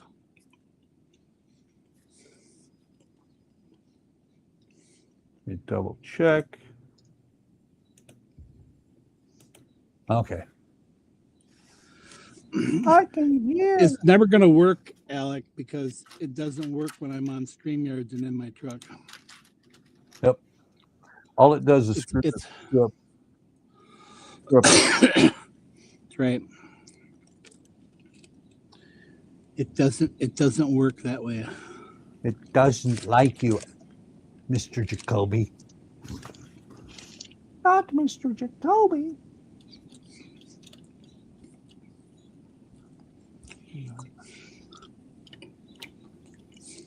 So that goes A on nice there. purple So, Cadillac here.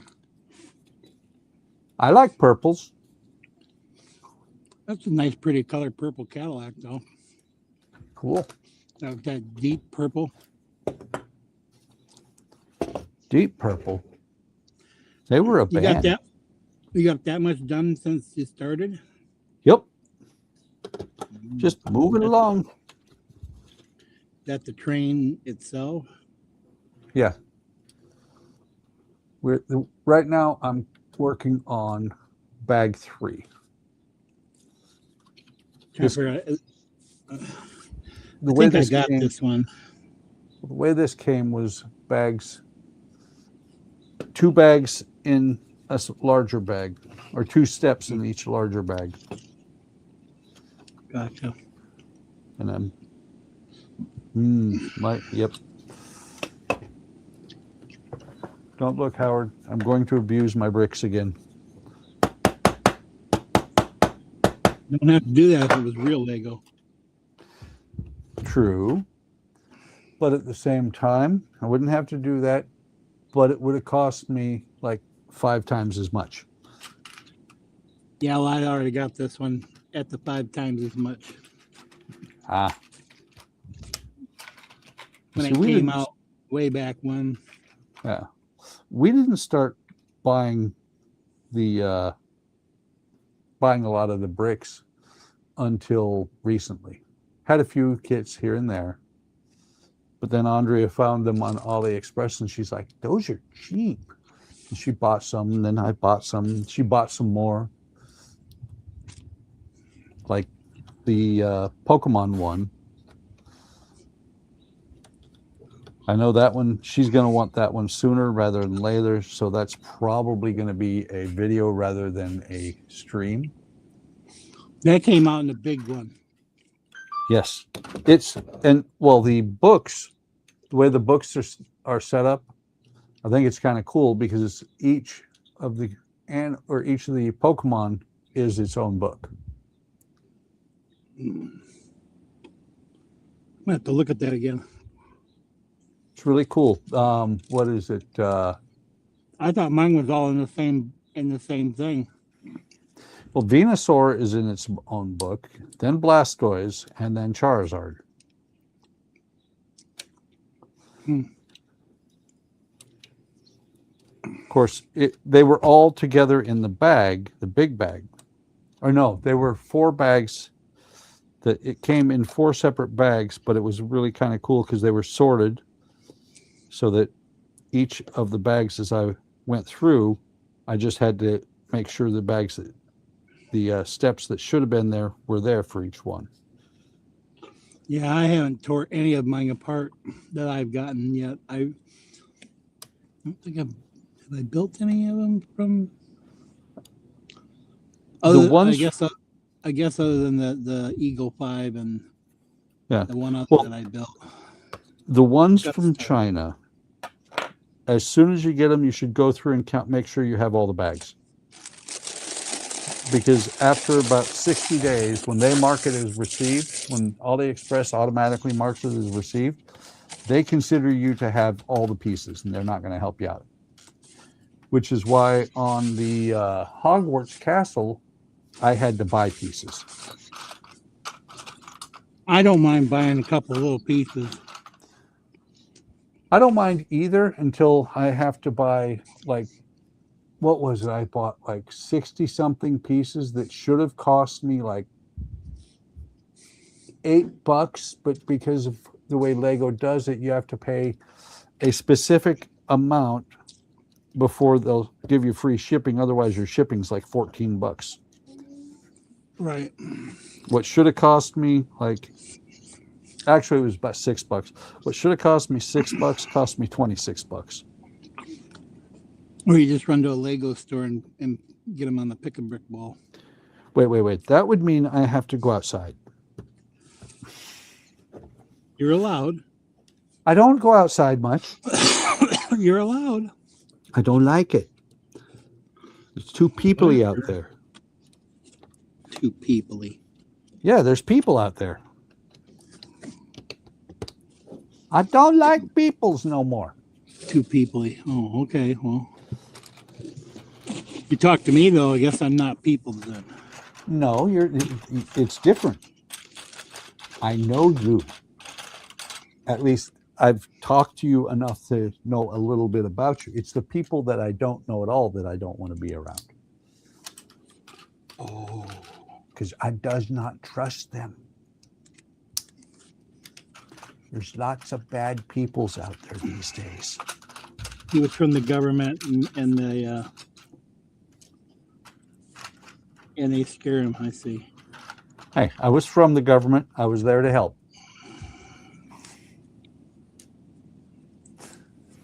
You knew that was coming. Yeah.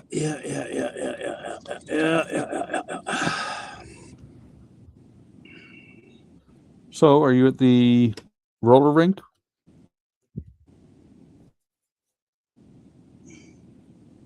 Howard? Am I what? Are you at the roller rink? Hello? Can Yeah, you I'm hear at the me? roller rink. Okay, Yeah. that's what I thought. Yeah. Oops, wrong way there. You hear me, right? Yes, I hear you. Are you hearing me? Let me double Yes. check. Okay, there we go. I was checking something. Ah.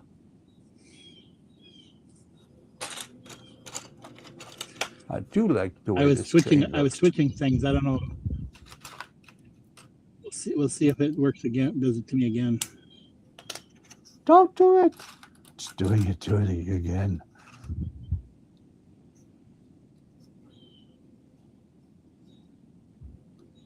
No, don't leave, Stephen, because you've been hanging out here for a long time. Kind of know you a little bit too.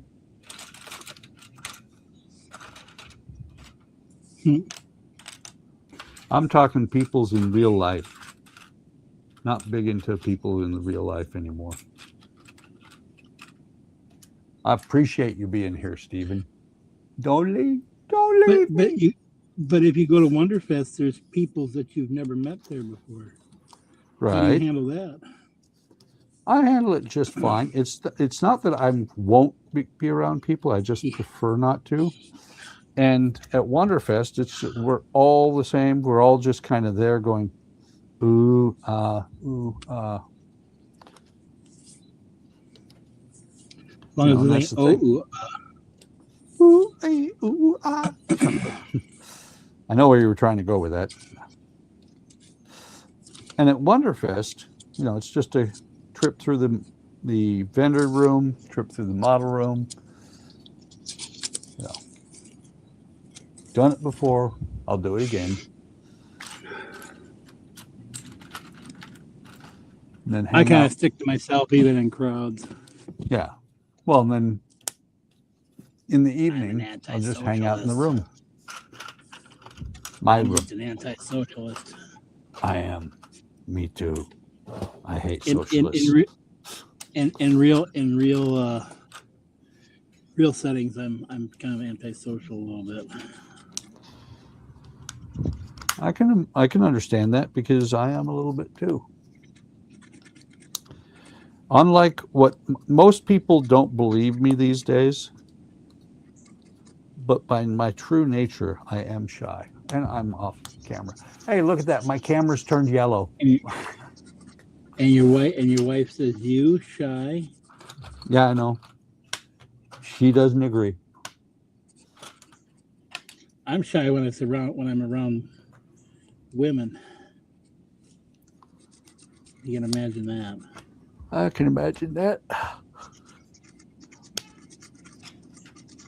I'm shy when I'm around peoples I don't know at all. But if I've been around you like on a stream or whatever for a bit, I feel like I know you.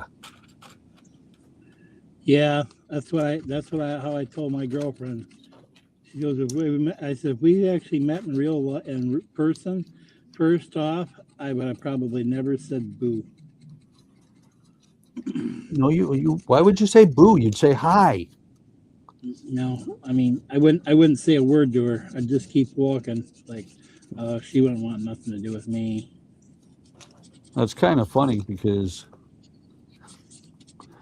when Andrea when we first met, I didn't say anything to her. A friend of hers that, he was there, she was there on a date with one guy, and her neighbor. You stole her away from him? I would never do that. Her neighbor, her neighbor was there with her boyfriend, and her boyfriend, when I was getting a drink, her boyfriend, Docmar's boyfriend, started talking to me and hassling me a little bit, joking around. And that's how I met Andrea. And her date got mad and left. Oops. Did you start talking to her, huh? Yeah, pretty much. She's like, yeah, F that guy. It's like, F that guy. He ain't Well, he got mad at her and left. jealous. And Jealous. it was funny because at the end of the story was she and I got together and he was kind of out of the picture. Oh. Was she dating him for a while or something? Yes, that was it. Oh. He was her boyfriend and he got pissed off because she was talking to me and left. I got you now. Yeah. And he ended up not being her boyfriend anymore. Of course, there were the other things, like he wasn't big into her kids. I was like, you have kids? Cool. I like kids. Like the kids. Yeah, so much. that's one thing about having kids. Well, I liked her kids so much that they're my kids now because I adopted them. It's kind of funny that my girlfriends that I had before, the first two, they both had 3 kids, and the kids actually liked me. Yeah. That's pretty good if I can taste. And I wasn't against having kids and stuff. It's funny, the whole thing about the kid thing. I had always told people I'm never gonna date a woman that's older than I was, had kids and smoked. Guess what? Both of those had all 3 of those. Yeah. I was like, well, that morality went out the door. Well, the thing is, having a ready-made family is difficult. Oh yeah, well, see, I was kidding about that. Well, it's difficult, but it's also very rewarding if you can make it work. Well, the thing is that it's a package, and if you don't have the people that the kids don't like you, you're not going to have a very good time. Right. That. And the thing is that what a lot of people don't realize is that you gotta include the kids. If you don't include the kids and you just push them out, it's not they're not gonna be. Sometimes that you become their best friends and all that stuff, and other times you can be the worst enemy they ever had. Like, you're not my dad, you're not my mom, blah blah blah blah blah. Well, the funny thing is, my daughter, Francisca, at 4 years old, sat me down and said, well, first, her and Lisa came to me at one point and said, can we call you daddy? And I was like, oh, wow, yes. And then because she didn't speak any English and I spoke very little German, Francisca sat me down one day and said in German to me that she was going to teach me German and I was going to teach her English.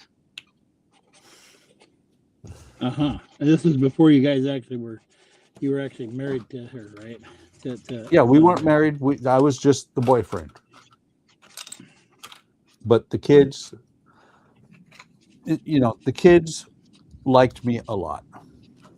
And then they got older. And then we're like,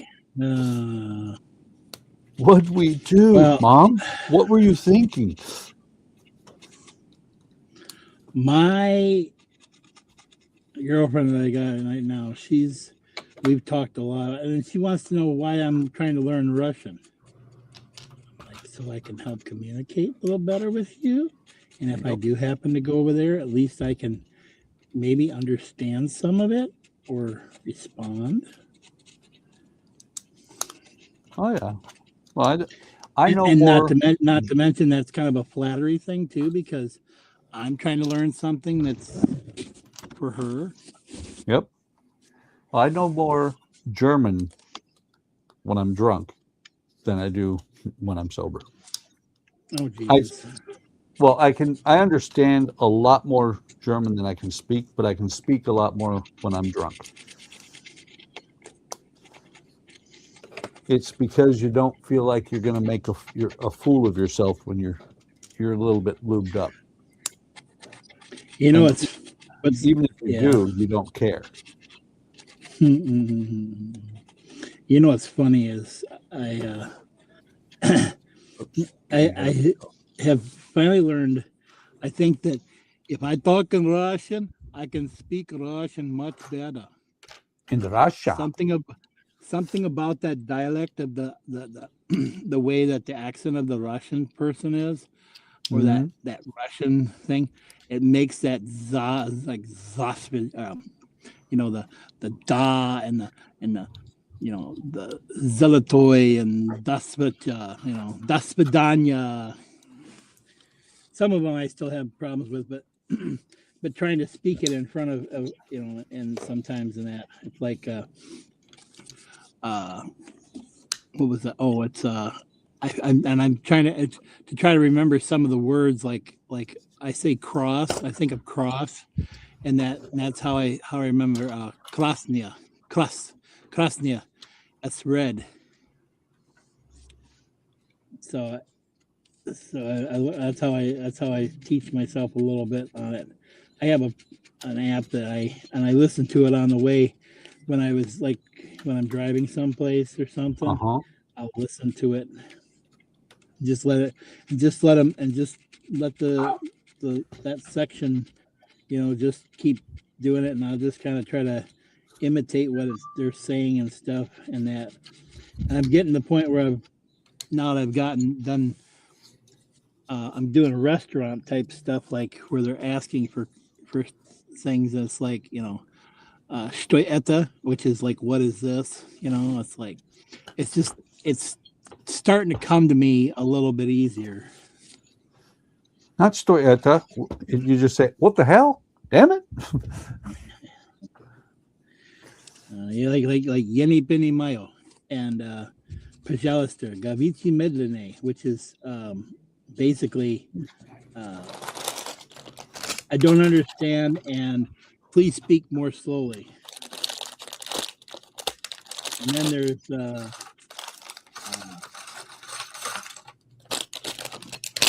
Muzhnavor Tavi, which means please repeat yourself, or please speak more slow. That's the one. Please speak more slowly. The other one is please repeat yourself. Yeah. On And to of course, bag 4. of course, I had to learn "I love you" in Russian, which is Yatsi Bella Blue. Okay, this is wrong. This is really wrong. I mentioned earlier about things that are wrong, but this is It's really wrong. stickers. Well, not just stickers, but the placard that you put in front of it to show what it is, that's usually pad printed. It's a sticker. That's it. Throw the thing out. That's it. Oh, it's getting a little bit of heft. Well, it's kind of funny. It's kind of funny where I was at another stream and they were talking about taking a model that I sent them and they were going to launch it off the top of the thing after they built it to see if it would fly Really? as a reenactment. Yeah, as a reenactment. That's what they're doing, huh? I don't care. Yeah.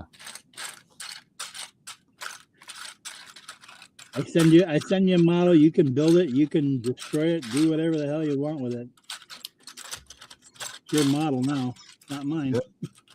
Set fire to it. Oh, that was what Don was saying. Set fire to it. Yeah.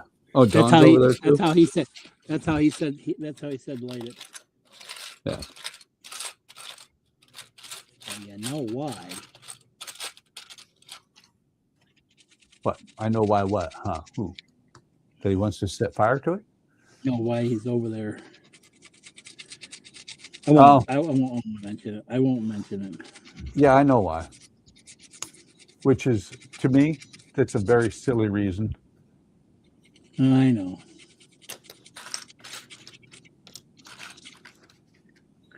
I know.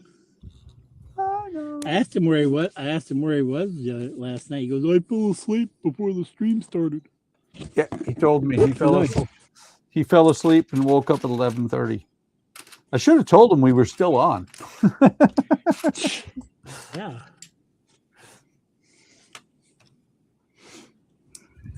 Should have told him we were still on and that he could have shipped his pants. Yeah. You know, ship your Ship pants. my pants? You're kidding. Hold on. Ship my pants? You're kidding. You can ship your pants right here.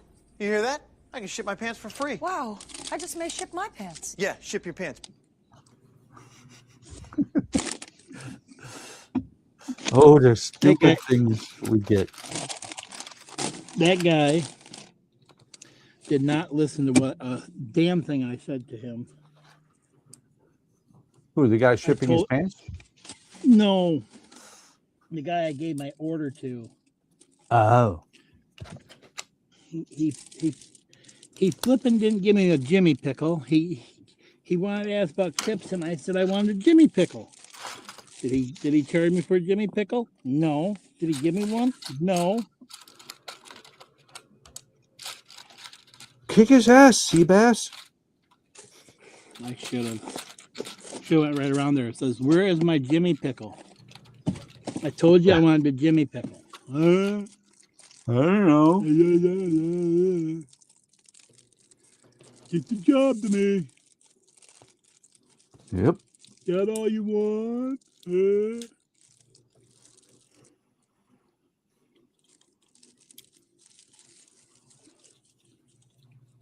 That is tomorrow's Friday. Yep, that's what it is. Tomorrow's Friday. Well, I'm And just then it's thinking about. Saturday, yeah. Well, I'm just thinking about when I last did the yard, and the fact that the yard it rained a little bit, but not a ton here, so the yard is not going insane. I might be able to get away with going like 6 or 7 days this time between mowing. Oh, I see. Yeah. I was trying to move manure around today, trying to get it piled up before it decided it's supposed to rain tomorrow afternoon. I honestly did not get anything done yesterday, and I didn't get really nothing. Well, I sort of got something done today, but not like a lot. But yeah, I cleaned up. I got a thing here. Go ahead. I cleaned up our garage today because it's mostly paper from boxes that have come, but we've got a refrigerator in the garage that is not doing very well. So I said to Andrea, we should just get rid of the damn thing. And she's like, okay. She said she decided what she wanted. She ordered a refrigerator. It's coming tomorrow. And they're taking the old one away. So I had to make room. Are you getting any like $50 or anything from it? Nope. We had to pay for it to haul it away. Really? Yep. Here up here we get if the refrigerator still runs. And that you can have DTE comes and pays you $50 and that they give you a gift card and that to haul it away. Well, here if you have something like a fridge to get rid of, Waste Management will charge you $25 or I'd see if your electric company has any kind of perk. I doubt they do.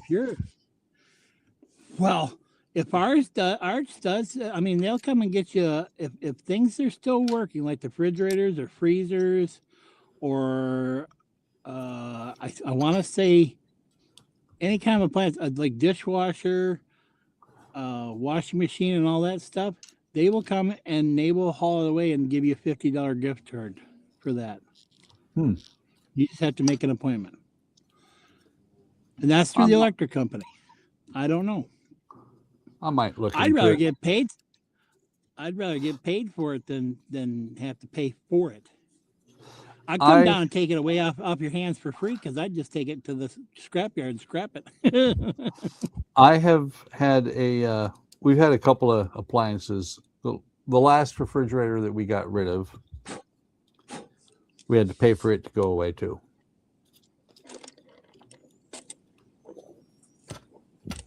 But it gets it out of here, because the problem with it is it was the refrigerator in the kitchen when we bought the house. It's like 12 years old. Actually, it's like 14. So it still works, kind of. The frost-free does not work anymore, and so underneath the crisper tray, what happens is the drawer under there freezes. Water condenses in there and it freezes, and it's just a royal pain in the butt. And I'm like, I said to Andrea, we should probably just get rid of this thing and get a generic refrigerator. And she says, good idea. And she ordered one. So no, I got something today. Oh, no ice maker. Oh, that sucks. We don't need it. I got one out in the barn that I bought at a building sale. Yeah. Like this thing called, they probably have them in your neck of the woods too. It's Peak Auctions. They go all over the place and they do all this building stuff. It's like all like like Home Depot and Menards and that, and they have like stuff that they just random a bit of it, and they're like decking and stuff, or they're trying to get rid of some inventory that they don't have, and then they'll just take a hit on it or loss on it or whatever, and things, and they'll just put it out there, and these guys come in and they'll bid on the shit like doors and all type of stuff. And I bought a refrigerator, one of these. I want to say it's can't remember what the brand is, but anyways, it's got those bespoke. Maybe it's a Samsung. I think. It's got the glass pieces that you can buy to put on the front of it. Mm-hmm. Different colors. They're like $99 a panel. So I've got one of those sitting there, and it's got an ice maker. So we bought one that was a floor model, and we used it out of the barn to hold meat and stuff for a while, and it took a shit, and it had a nice ice maker on it and everything, but never got it into the house to use it. So winter outside, working outside in the winter time does not do them justice at all. No. It hurts them. That's the thing, is it was one of these things of it just needed to go. Yeah. So I got something today, and this was delivered. It wasn't delivered to me personally. It was delivered to the neighbors on the next road over with the same 4-digit number as my number, but they seem to somehow the post office can't seem to get it right, and they'll deliver some of my mail to them and some of their mail to me. And it's sometimes important stuff. So I got a packet from FedEx today, well, he dropped it off. It was from FedEx, and it's an invoice from May 11th for the Royal Fortune that I got from Oakrey. Yeah. I got to pay FedEx $47.70. Because of $32.70 for customs duty and $15 for disbursement fee. I thought we got rid of the tariffs and that. Well, I find it We're stuck. I find it very odd that they keep coming to you months after, or was this one more recent? This was April 28th is when it was delivered. It's June. Well, They it was, shouldn't. the invoice date was May 11th. Well, to be honest, But it went to the Buttermore's residence and didn't come to me. So Yeah. he just brought it over to me today. So well, to be honest, I don't know that I'd pay it. I'd say, somebody else shipped it. Well, You delivered it. there's like 4 different things that they've delivered to me, and they've sent me things for, and it's like one of them's like $100. This is like $47. There's one that's like $50-some, and I haven't said shit back to them. And that, or I've tried actually to go to the website that they have, this FedEx.com/payment, and it won't take the goddamn payment. Well, that's the thing is we've gotten one, and I was like, I was talking to Andrea got one, and I'm like, I wouldn't pay it, and she, I was ready to fight it, and she's like, nah, just pay it. I'm like, fine. If you want to just roll over for them, I can't stop you. Well, not only that, Buck, you know how many pages this thing is? 74 pages. Wow. Jeff is here. He said, hello, Buck. How are you tonight? 74 pages. They're double-sided in that.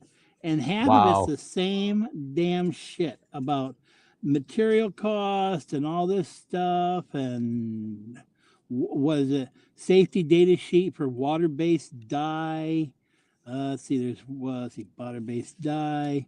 Then I don't know what the hell that is. It's in Spanish. And tell them you don't understand it. You can't pay it.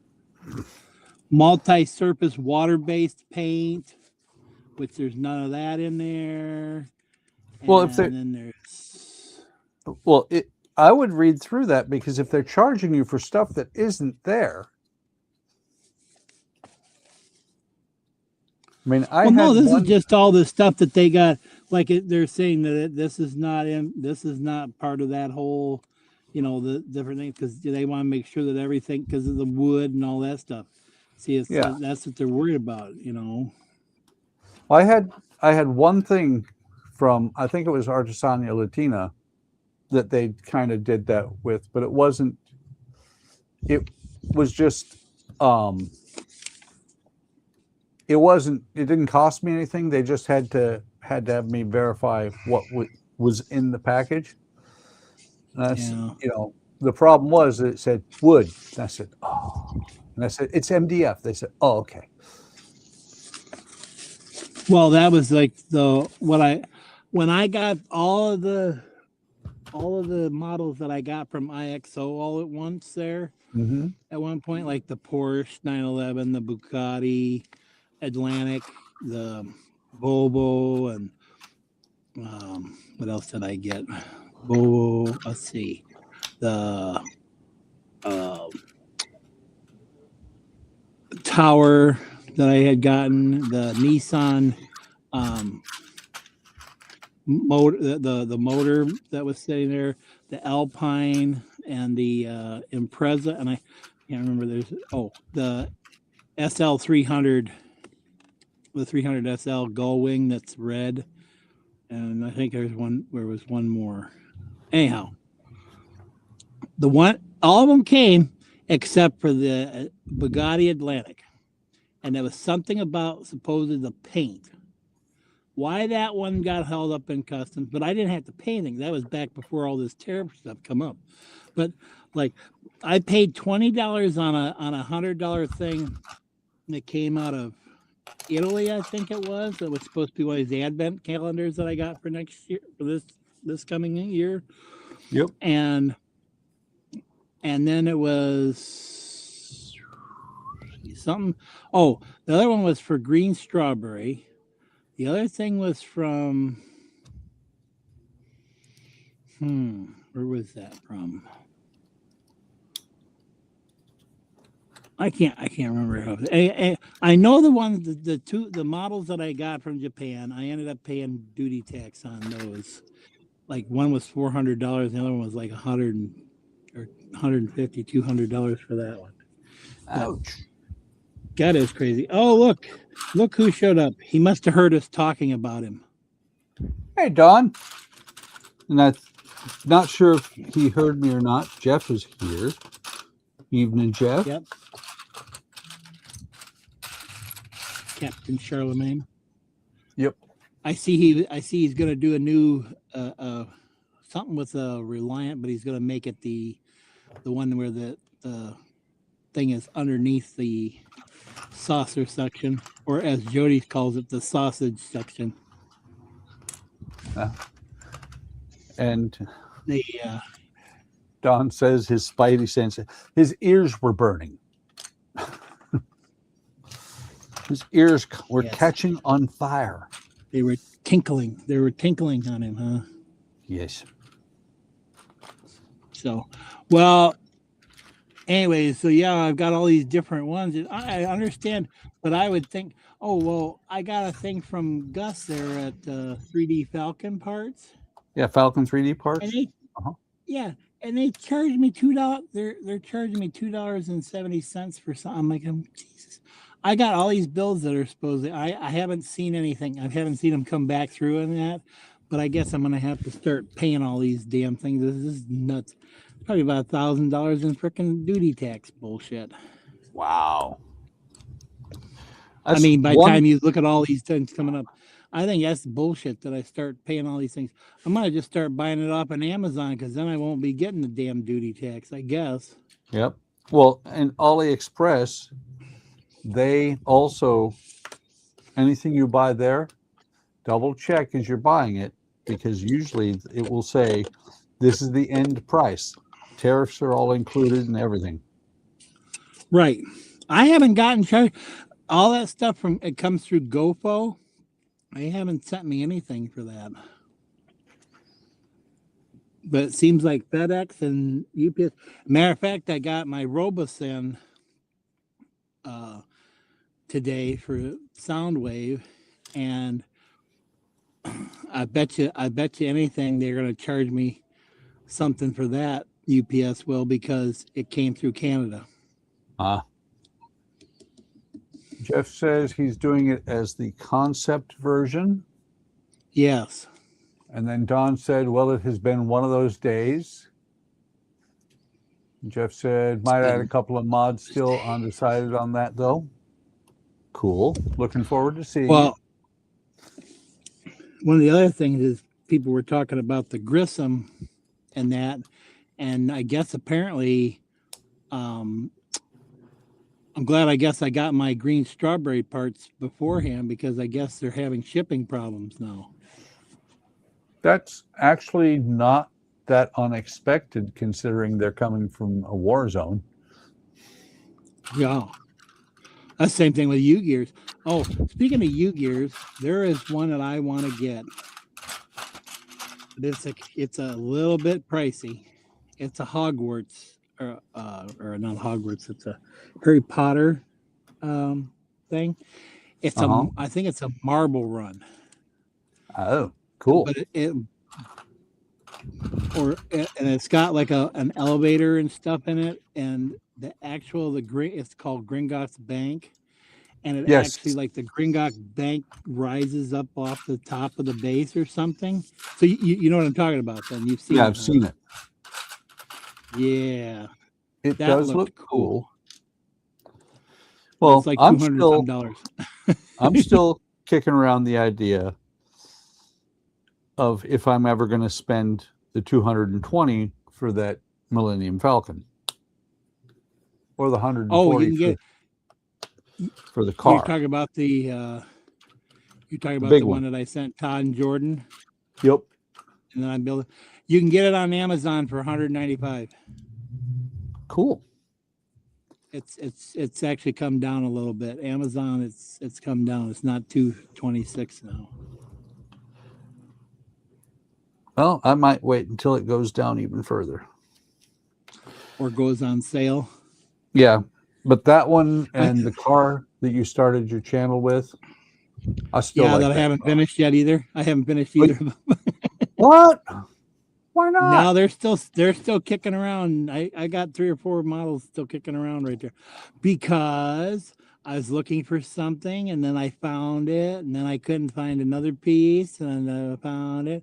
Well, the car I'm just kind of, I don't know. I want to get back to it, but then we got into the Istanbul tram and all these So other what you're things. saying, what you're saying is I got a you lot of need to get- models that I haven't finished. well, I was going to say you need to get boxes like I do, because I went as I've I was got boxes.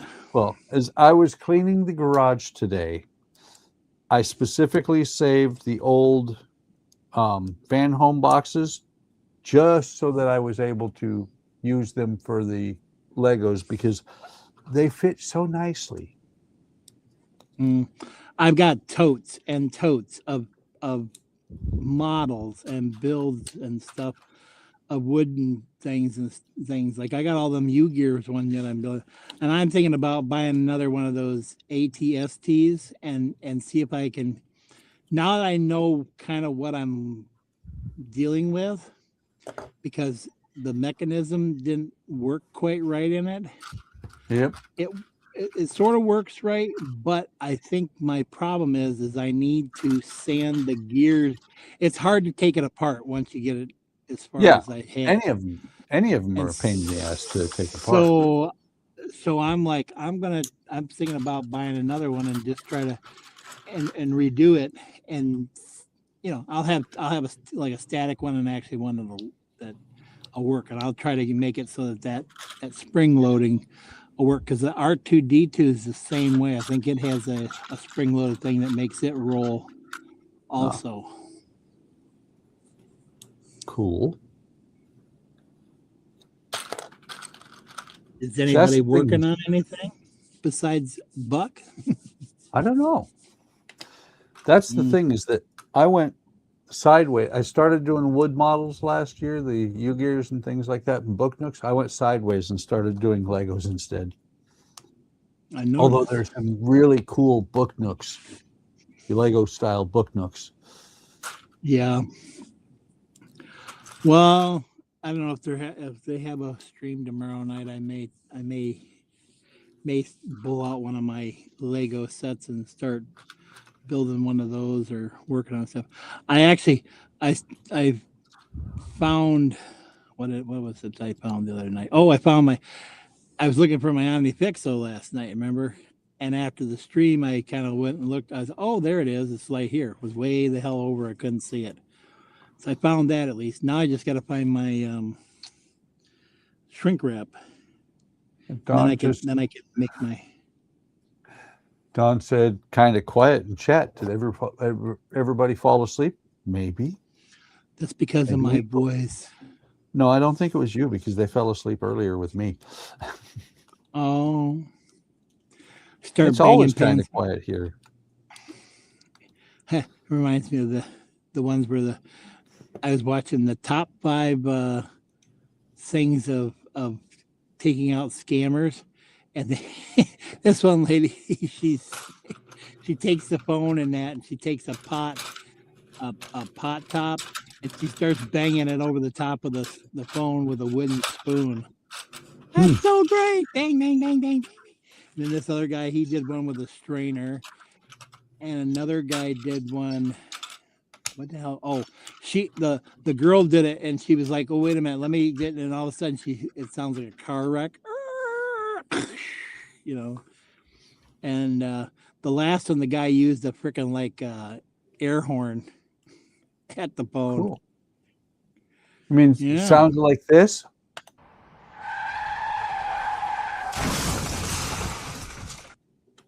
I don't know. I didn't hear it.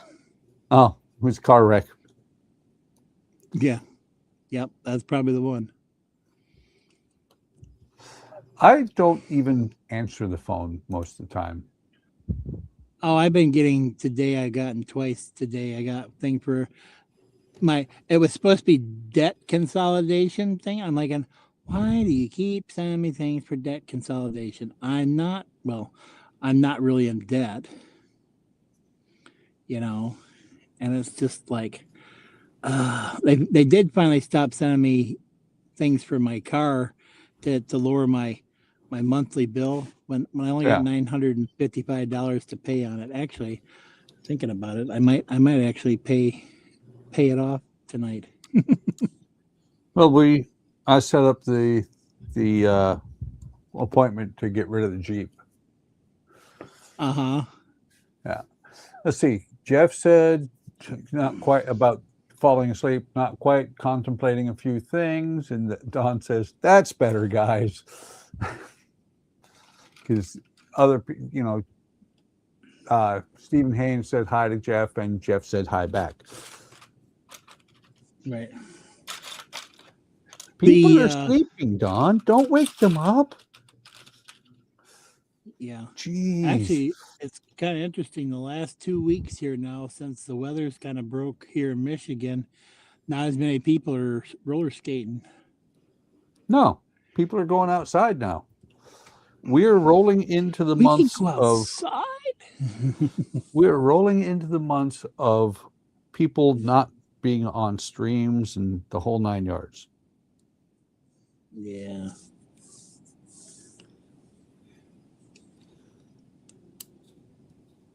Is there anyone in there? Smile if you can hear me. No, I'm not smiling. Oh, and Jeff gave Live Long and Prosper back. The Vulcan salute. Live long and prosper. Yes. I can't do the Romulan salute. You know, Vulcan salute. Live long and prosper. Live long and prosper. The Romulan salute is die young and poor.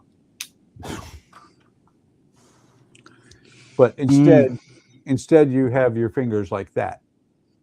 But I can't do that. Oh, Jesus. Are you trying to do that? Doesn't work, does it? Wow.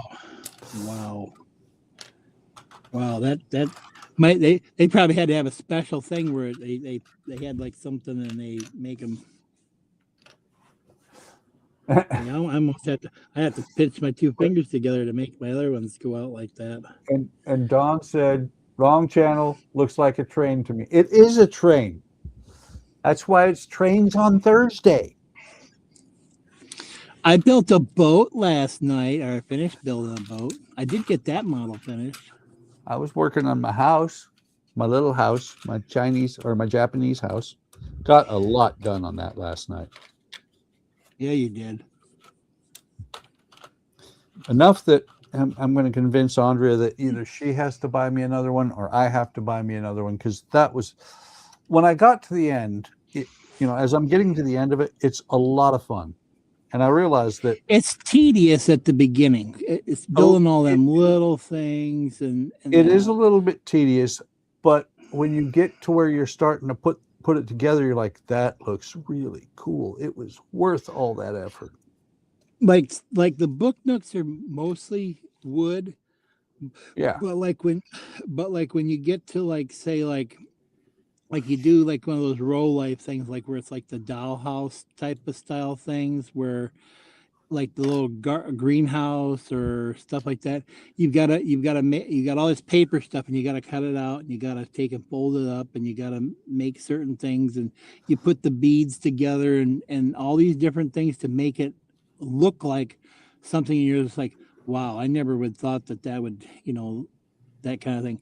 But you get it all put together, and then you start putting it all together in that. And then that's when it starts all coming together completely. But I got two of those started, and I haven't finished those up yet either. I got so much stuff to sort out. I need to start working on my building. I might start getting my first video out for my building if I can. Jeff said from 1922. Jeff said, not that easy doing the Romulan salute. Wait a minute, something's wrong here. And Don said he likes the ship that you're going to build. There's where I went wrong. Oh, the Royal Fortune? Yeah. And Alex said work picked up That's what happens when you're at work. I don't know, that Royal Fortune doesn't look quite as bad as far as rigging goes. It doesn't look all that complicated, but it does have some decent, like, I mean, it does have some good plans and stuff on it. Plus, I was watching some of the first couple videos because Oakley's got them all out on YouTube. Yep. Kind of like AL did with the Victory. I wish the Victory had what this kid had, and it's got, like, some instruction plans of how to start working on things, and then you can go to the video and kind of go, oh, okay, this is what they're talking about, kind of thing, a visual aid type of thing. And go ahead. That's really what they need to start doing. They each have half of the idea. Oakley is figuring out to steal the idea of the videos from Artesania Latina, but what they need to both do is do both instructions and videos. Right. Well, Agora has, from what I heard from Mark and Kevin saying, because they streamed on Saturday instead of Sunday, because I guess Kevin or Mark wasn't going to be there or something on Sundays. And Agora has started their own video series, and I've seen those for, like, the Cuddy Sark and for some of the newer builds that they've got out now. Yeah. In their things, which could help some of the people. I don't know. I think they might be like I think they might be using Ian and Todd's thing for the Orca build. I'm not sure. I think, well, they were mentioning it. They thought maybe that Agora would use Wayne's builds, but yeah. I guess they're using Todd and Ian's. And I guess that multiple people building it at the same time kind of video like that gives you a better idea of, you don't have to build it specifically one way. They're giving you, like, some ideas of how to do something a little bit different, or how to weather it, or how to do something, which is a nice way to do it, because sometimes you think about, well, I could do this and do that, but then you see somebody do it and you're like, oh, it's kind of like watching Jody when he builds his things, or when Ken's talking about doing different paint things, or Andrew with his type of things, or do you do the decal versus do you try to do the masking and try to do, like, because he was trying to do the NCC thing, and he thought maybe he could take and do it, paint it on. And I mean, he might need something a little bit different to do that with the paint scheme, but or maybe it's a combination like he did with his with the escape hatches, where he did, painted part of it and then put the decal over the top of it, type of stuff, so same thing with the refits. Everybody does those all different, Yep. See, Don said just watch the plywood bulwarks, and he said videos are good for the beginner. They are. That's why I watch them, because I are still a beginner. 58. If I do 58 wooden ships, I'll still consider myself a beginner, because there are so much to learn. Well, if you go after the stream, if you get a chance, it's only like a couple minutes, and you don't have to watch the whole thing, but go watch the introduction for that Royal Fortune from them. Oh, and just look at from AL Oakley. Or from Oakley. I've been watching all of them. Oh, well, did you notice how the planking is on their boat? When they get it all painted, you can actually see cracks through it. Mm-hmm. It's kind of like, did they really make, I mean, well, granted, it looks okay, but It it's like, depends on the ship. It depends on the ship. If it's going to be something like the Titanic, or I think it was the Missouri that they did, those have Well, to yeah. be perfect. That you can't see Well, that. you actually puttied the hell out of them. I But think Don did that with his blue nose. but or if his if bull it's nose, a whatever.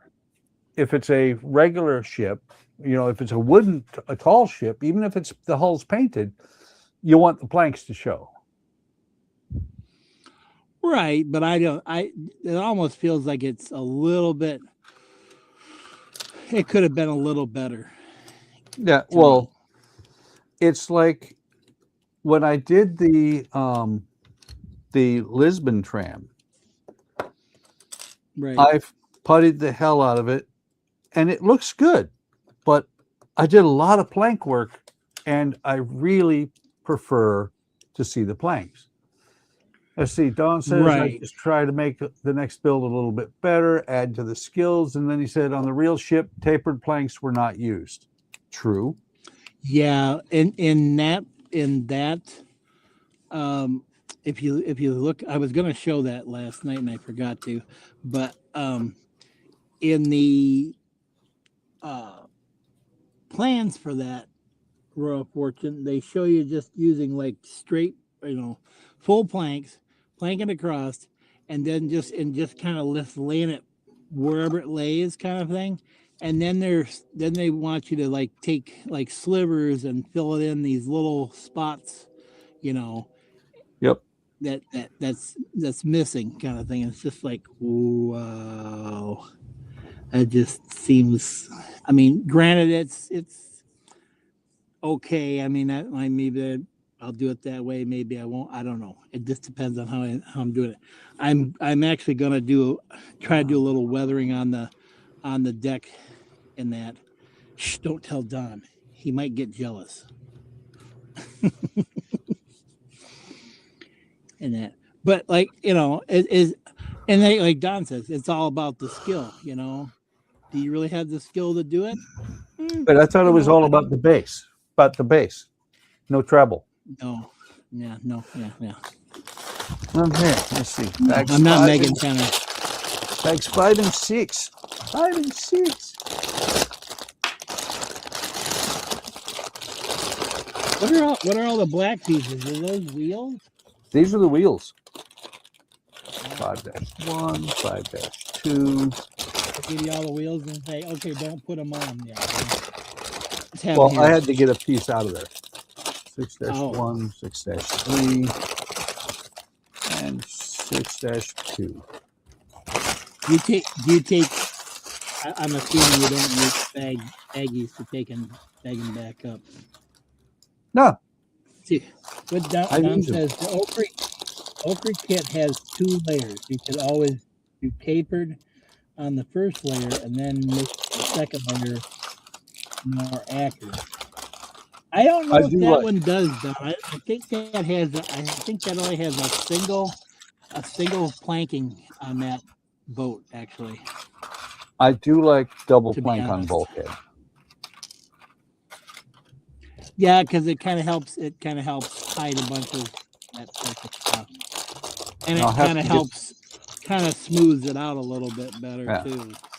Well, I have to get the Kalea back out because I think the Kalea, even though it has the thick walnut stripes, I think it's double plank on bulkhead.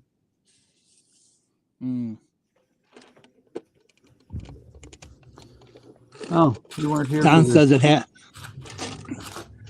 You weren't here for this last time. The last time that they did this, I never understand Lego instructions when the step is like this. Okay, that's the step done. But when it came apart, shouldn't they just go ahead and give me the third piece that's, tell me the third piece that's going to join them together? That's going to fix it. Yeah, sometimes I know. They're silly a little bit. Don says it is two layer. I'll have to go back and look at the things when I get home to see. And then here's another thing. They give you this piece with the hole in it, which is a Technics piece, which is more expensive than the regular piece. So what we do is we cover it up so we can't use those holes. What? Why? Yeah, but they're going to use it for something else. You can't. The holes are covered on both sides. Okay. Yeah, I hadn't got that far, Don. I figured, well, I'll get to where I'm at, basically on my build and that, and then I'll stop and I'll go back and I'll watch when I start going farther forward. I'm still doing the planking on the deck. Yep. I'm telling you, glue stick for the planking on the deck. When you didn't show me the glue stick that you were using. This.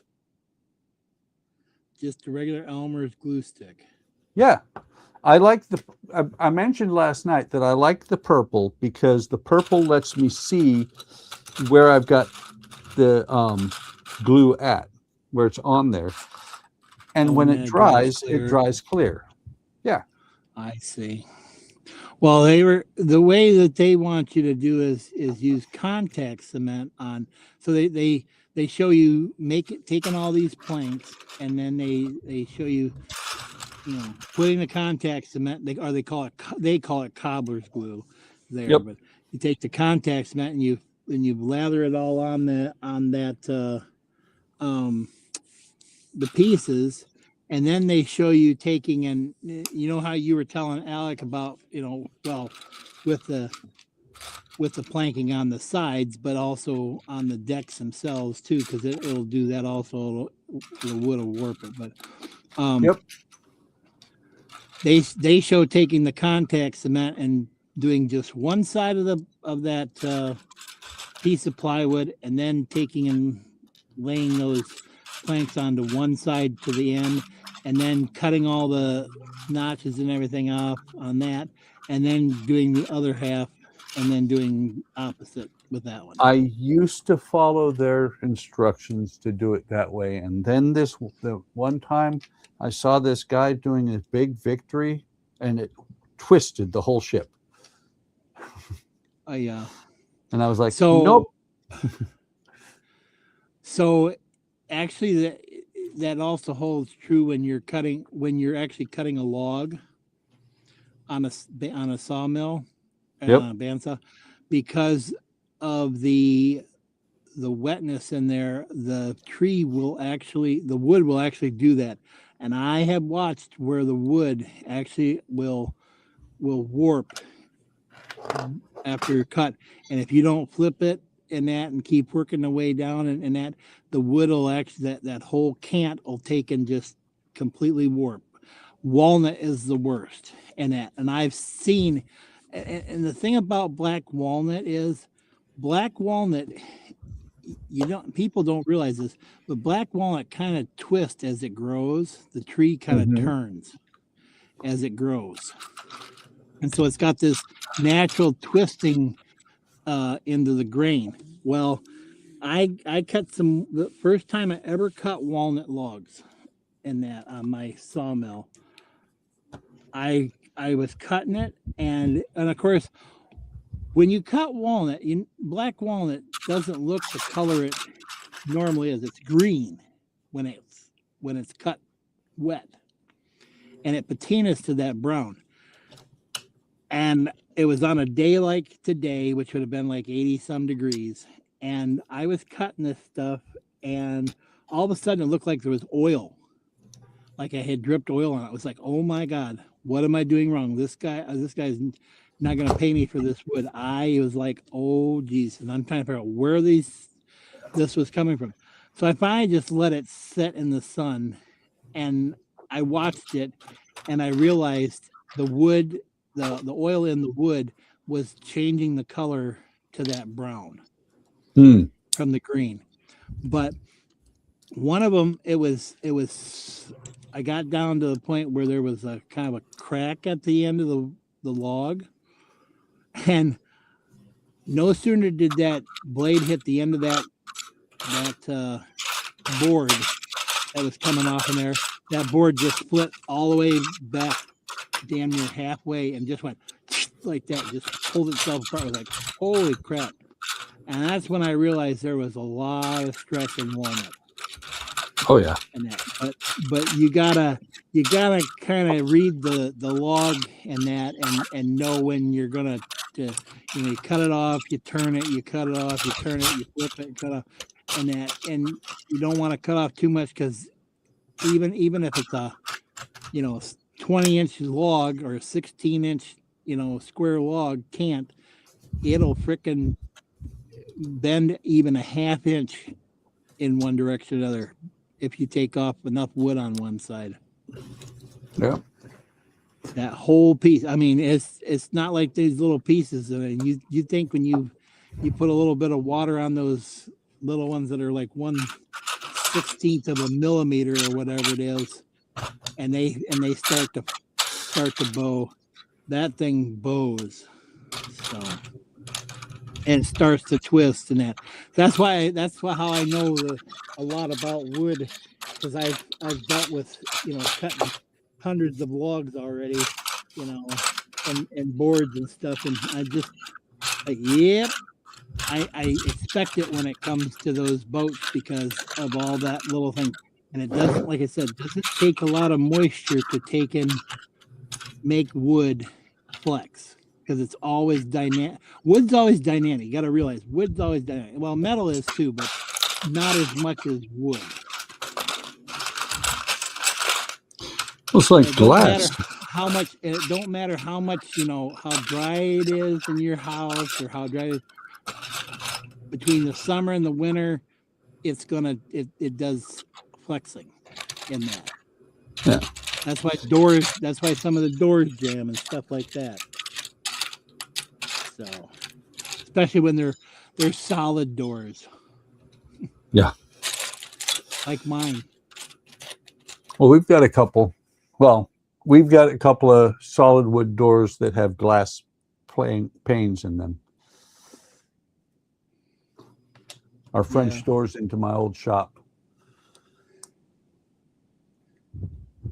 Oh, come on. Don says, yeah, they contact cement for the deck on the video. Yeah, I know, that's the thing. That's why when I was asking you guys back and that, and AK said he didn't use it, and Don says he didn't really, and you didn't really use it either. And I'm just kind of like, yeah, I don't know about contact cement, kind of thing. I mean, I have used contact cement, but contact cement is probably a little bit easier to get it on there, but if you don't get if you don't get it exactly right, you're not getting it back off. No. Wood glue and white glue is a little more forgiving, but yeah, white glue is easiest because white glue, you just get it wet and it'll come loose. Wood glue, you have to heat it up. Right. But the thing about like the decking that I'm doing, you'll notice that even those thin strips they'll cup just ever so slightly. It doesn't matter how much you put on, that wood will cup real quick because of that moisture just in the glue alone. And I think that's why they say using contact cement helps it. It won't cup because contact cement really doesn't have moisture in it. It's a rubber, base. So I'll have to try it one of these times, if I'm thinking about it, because you don't have to take and sit there and wait for it to dry either. That's the biggest thing. It's like, it dries and then you stick it and then it's done. That's why this works really well, because it's not wet. Matter of fact, actually, I do have a glue stick sitting there, I think, on my desk. I don't remember where I got the damn thing from, but I'll try it. I have a lot of just regular glue stick as well that I bought. I bought like a box. I don't know. It was like 200 sticks at one point. Got them for like $20. Jesus. Yeah. But you used wood glue when you did the Connie the lower deck of the Connie, right? Yes. Well, because it's And for the victory section. yeah. Well, because the thing is, those don't have a bulkhead that you're putting the strips on. You're gluing them Right. directly to the ribs. Right. It's a little different than what I'm doing. Yeah, because when you're gluing onto that plywood, there's a lot of surface area. When you're gluing onto the ribs, very little surface area with each contact point. And Don says that's why I don't use crazy glue. It tends to be wicked up. Yeah, that's the other thing. Crazy glue seems to wick up really easy into the wood, especially a porous wood like sycamore or balsa or pine or some of those, like even red oak and white oak, because the white oak's got the pores in it. That's why they tell you when you do like red oak stuff, like if you build stuff out of red oak, they tell you to put a sealer over the top before you varnish it or stain it or anything, because it seals those pores, because that's what makes it give that, even texture. It's supposed to be so that it'll have an even texture of stain across it. My first Model Expo kit, I followed their instructions and I used super glue. And all the planking, you could tell that it had super glue on, or not all of it, but a lot of the planking, you could tell that it had super glue on it or under it, because it came up around the edges and it was shiny. Right. That's why I quit doing it that way. Well, and that's the other thing. It's like, it doesn't matter what, it's like with the wood glue, even with wood glue, if you're going to stain anything, super glue, wood glue, well, I don't know about, I haven't really done white glue, but anything that's got glue, it'll retard the paint or the stain. Paint's not so bad, but it's the stain won't get underneath it, and you'll have blotches. That's why you got to sand the hell out of it and get it sanded back down.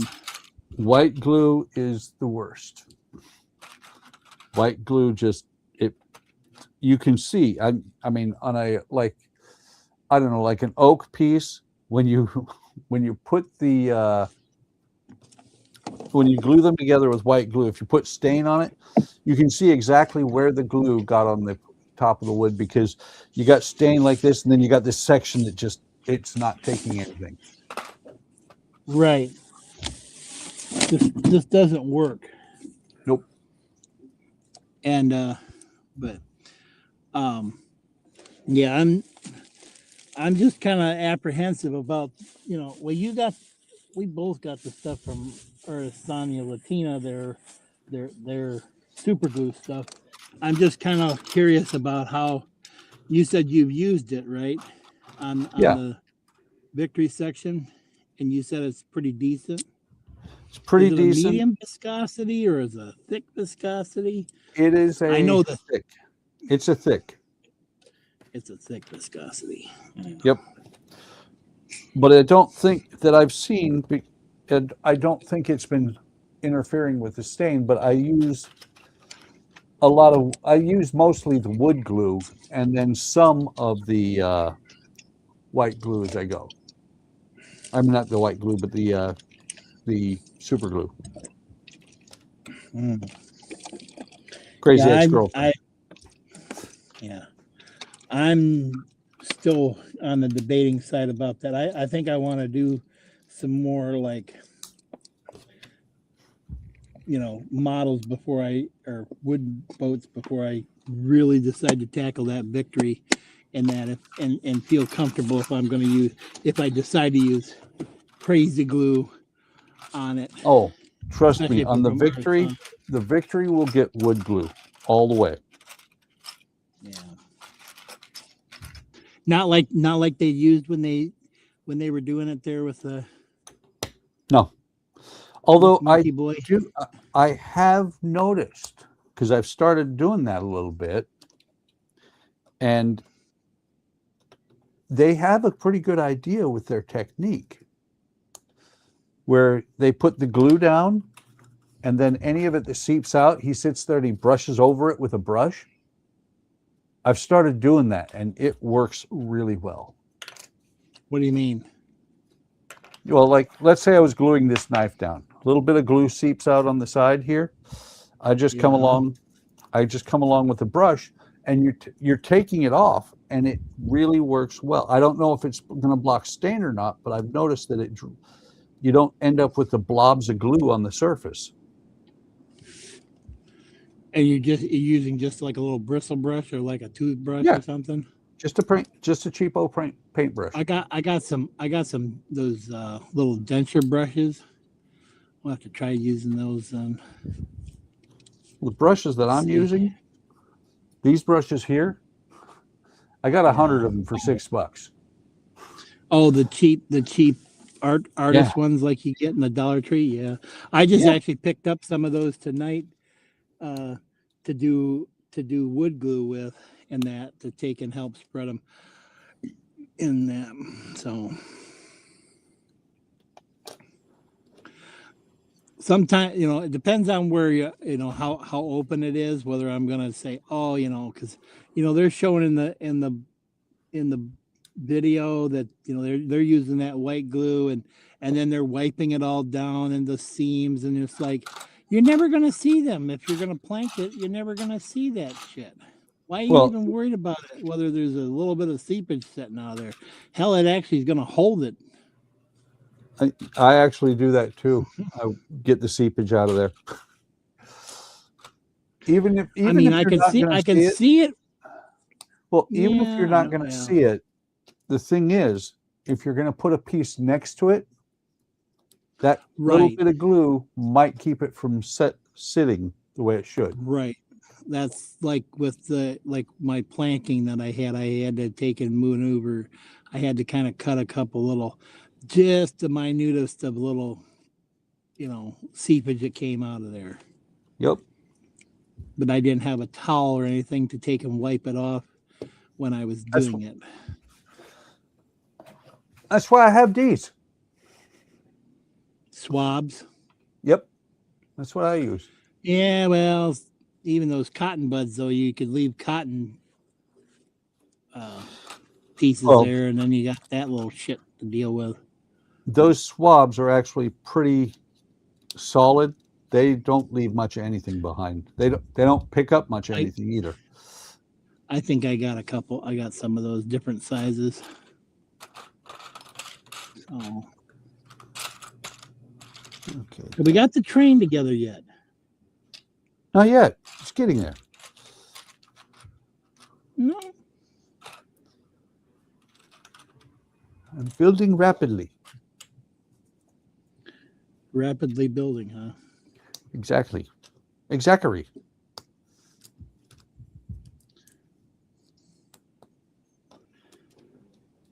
I was perusing Amazon last night too, looking at Panacea and Lumi bricks and stuff. Matter of fact, let me look here. I think I have a couple that I've got set up on automatic buy. If they ever automatic buy? Oh yeah. If they ever reach the price that I put in there, first, it'll be a miracle. Second, Amazon will automatically buy them for me. The price is crazy low. It's like I didn't know they had something like that. I came across it, and it's like the price that I put in there is like a really, really, really good Black Friday deal. Oh, not quite. That was off. Some of the things I was. So I loaded a bunch of Panacea ones, like the retro radio building set, the hand crank sewing machine, the camera, the twin lens camera, and the coffee grinder. Yep. And the microscope. The ones I have on, set up like that, They're the bigger ones that are a little bit expensive. Like the Music Factory. Oh, like the one that I'm building, yeah. Yep. Let's see. The one I that got you've the been building Street for Fusion Cleaning Squad. the one that you've been building for like 6 months. Right. Oh, the I know it's not 6 Steam car months. that you bought. I know you bought the Steam car. Did you buy that off AliExpress or did you buy that off from? Oh, Ali. You mean the gold one? Gotcha. Yeah, like $69 on Amazon. Yeah, I got it on AliExpress. Ali's my friend.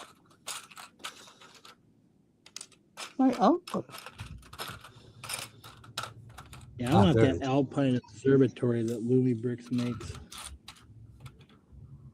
How do you set that up to do that?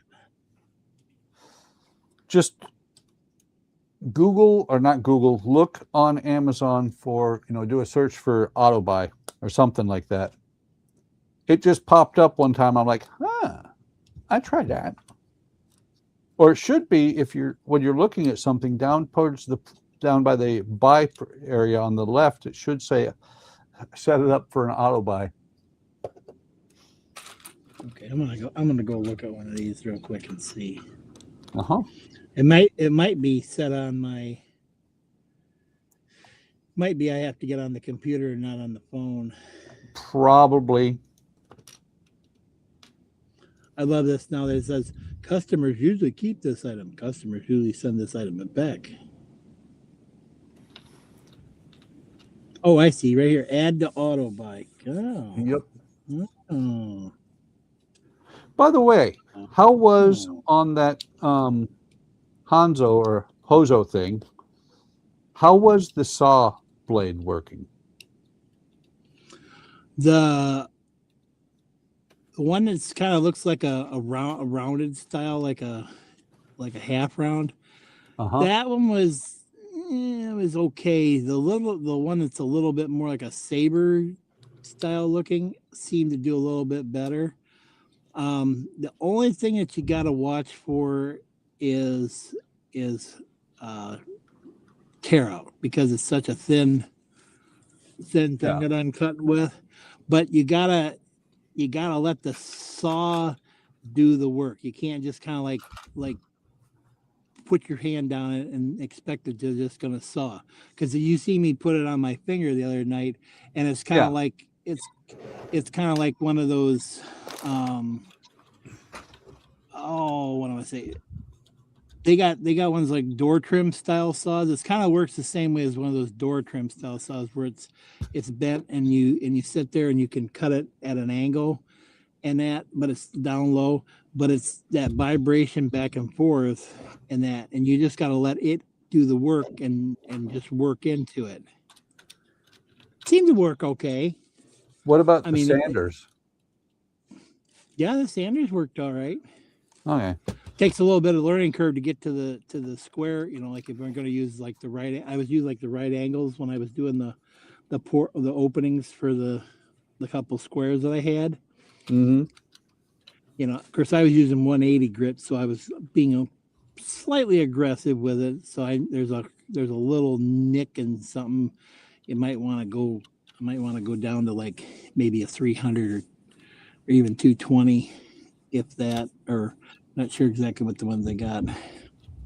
Something a little bit less aggressive in that, so I don't start digging in when I go into them corners. Yeah.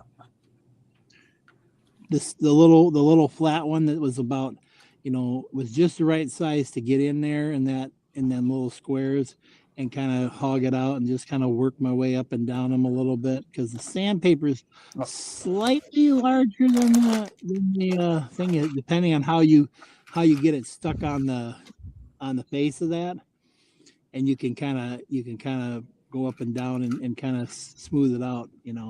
Actually, just back the camera back up. So I thought the sandpaper was supposed to already be on those things. No. Buy that big kit. They're all sticky sandpaper. Really? Because what it Yes. says on the website is when you buy the kit that, like you've got, they all come with the thing on there already. Are you looking at the one it says Hozo Neo Blade Wireless Ultrasonic? Oh, that's a cutter. Oh, the sander. New sander, sander with SPM limit, $69. Okay, It comes. wait a minute here. What it says is they come preloaded.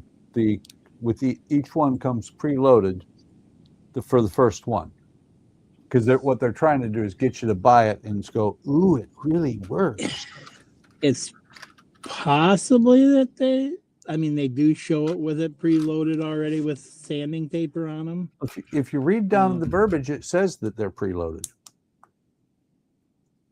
Let me see here. Because the thing is, if it's not preloaded and they provide you one sheet of each, you kind of run through all of your stuff and don't have any spares unless you buy the $89. Well, there's quite a few.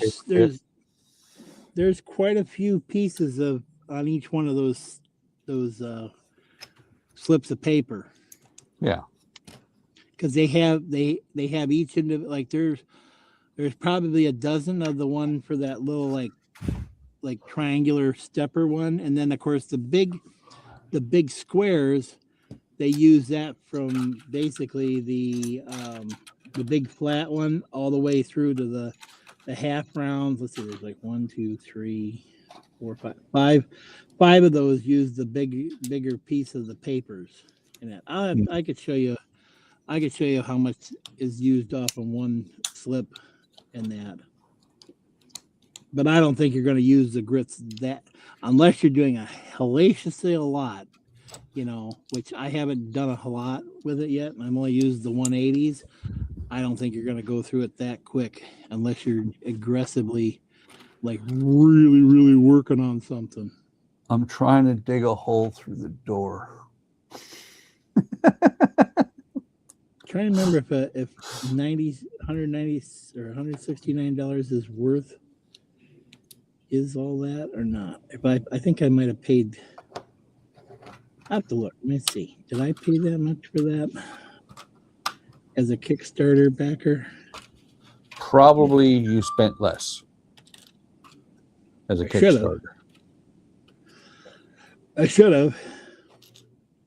Let's see here.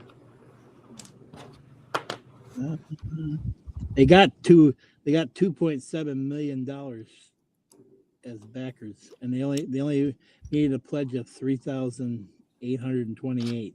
Yeah, well, it's pretty good looking. But it was Hong Kong. It was Hong Kong thing. So I paid in HK I paid $2,229. So you almost set up the thing all by yourself. No, that's Hong Kong dollars. That's not American dollars. American dollars, it was 3,000. I'm being facetious. So it was $129. It's 160, 69. I think now. Yeah, 169. And then I paid $10 for the extra set of sanding heads, and I bought 2 sets of the saw blades, which there's 4 of each of the same ones, and it was those were $19 a piece. And they're then $29 now. And the master sandpaper kit I paid $60 for, but that's got like 32 sheets in total, 4 per grit. Yeah.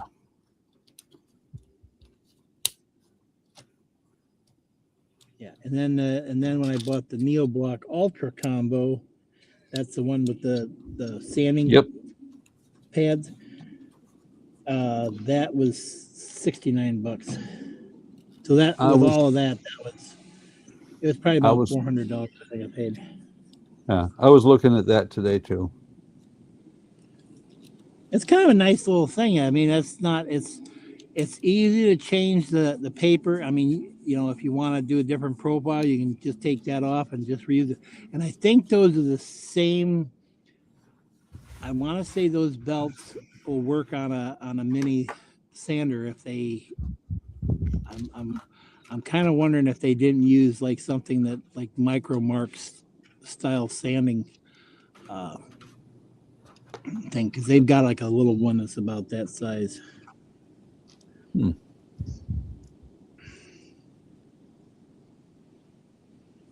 I got a I guess I backed one of these things. It was called it was a precision hand lathe for makers and engineers. Mm-hmm.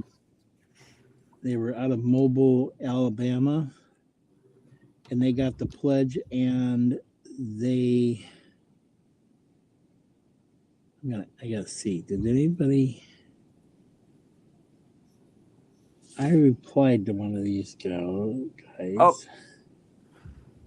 Stephen Haynes is leaving for the night. He said, good night, all. See you tomorrow night. Might see Howard. You won't see me. The guy, apparently someplace, and I don't know where it says projects is suspended over suspected patent dispute. Uh-oh. And I was like, where did that come up from? And that was, it's like a mini precision lathe and stuff. Mm-hmm.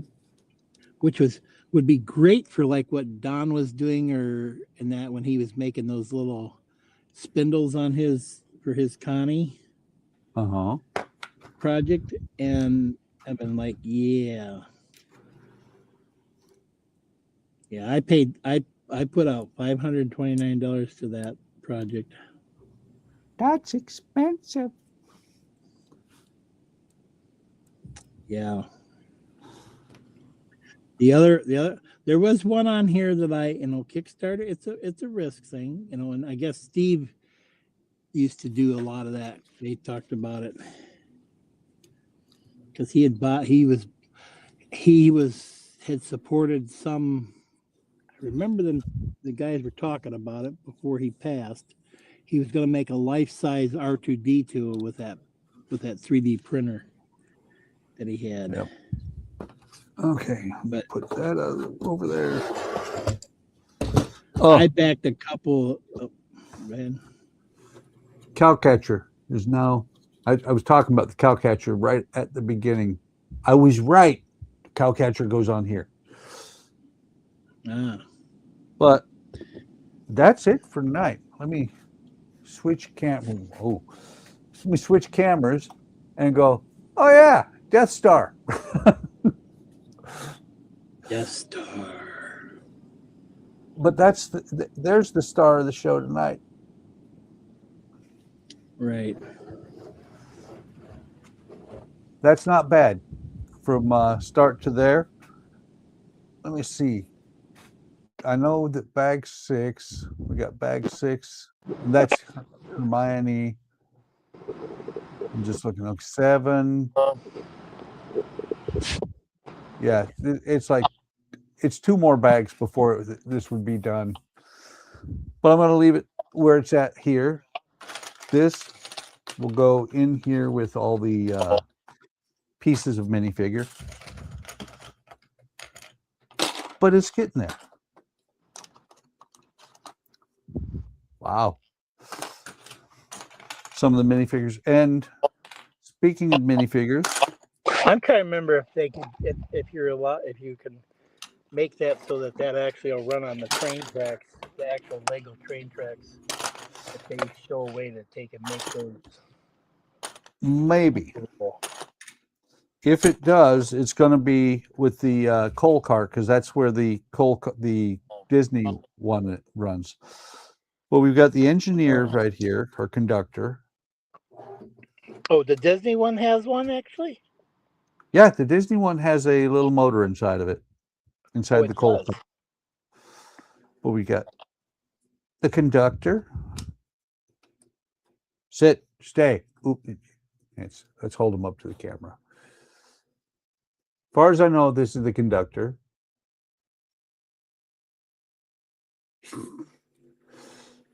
Didn't know you were getting a train, Alec. We've got Harry with a chocolate frog. And we decided that we're not sure, but this, I believe this is Neville Longbottom with a peppermint. But that is all I'm going to do tonight. Thank you for stopping by. Thank you for watching. Hope you enjoyed this. Thank you, Howard, for dropping in and, you know, doing a little bit of producing and keeping me company. Like, subscribe, and hit the bell icon to be notified of any time I post new content. Howard, what you got to say for yourself? I am hot. You are a hot man. No, I'm just Wow. hot. I had to turn on the air conditioning Ah, okay. in the truck, and the mosquitoes are getting me.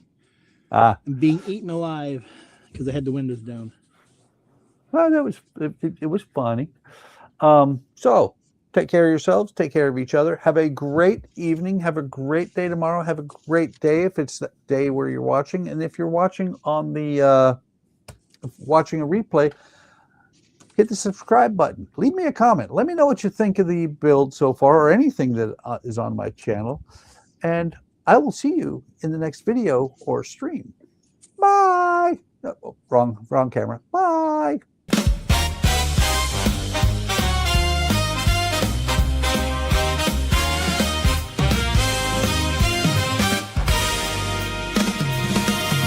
I got a table full of parts.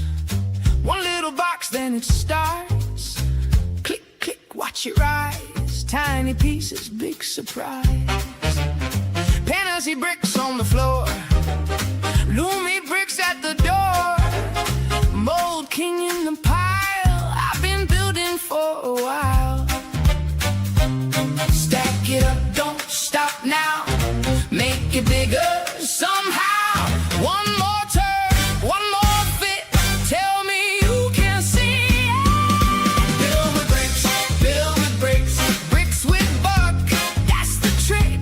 Build with bricks, build with bricks. Hold it up and let it click. Fantasy bricks, loomy bricks. Smoking we on that fix.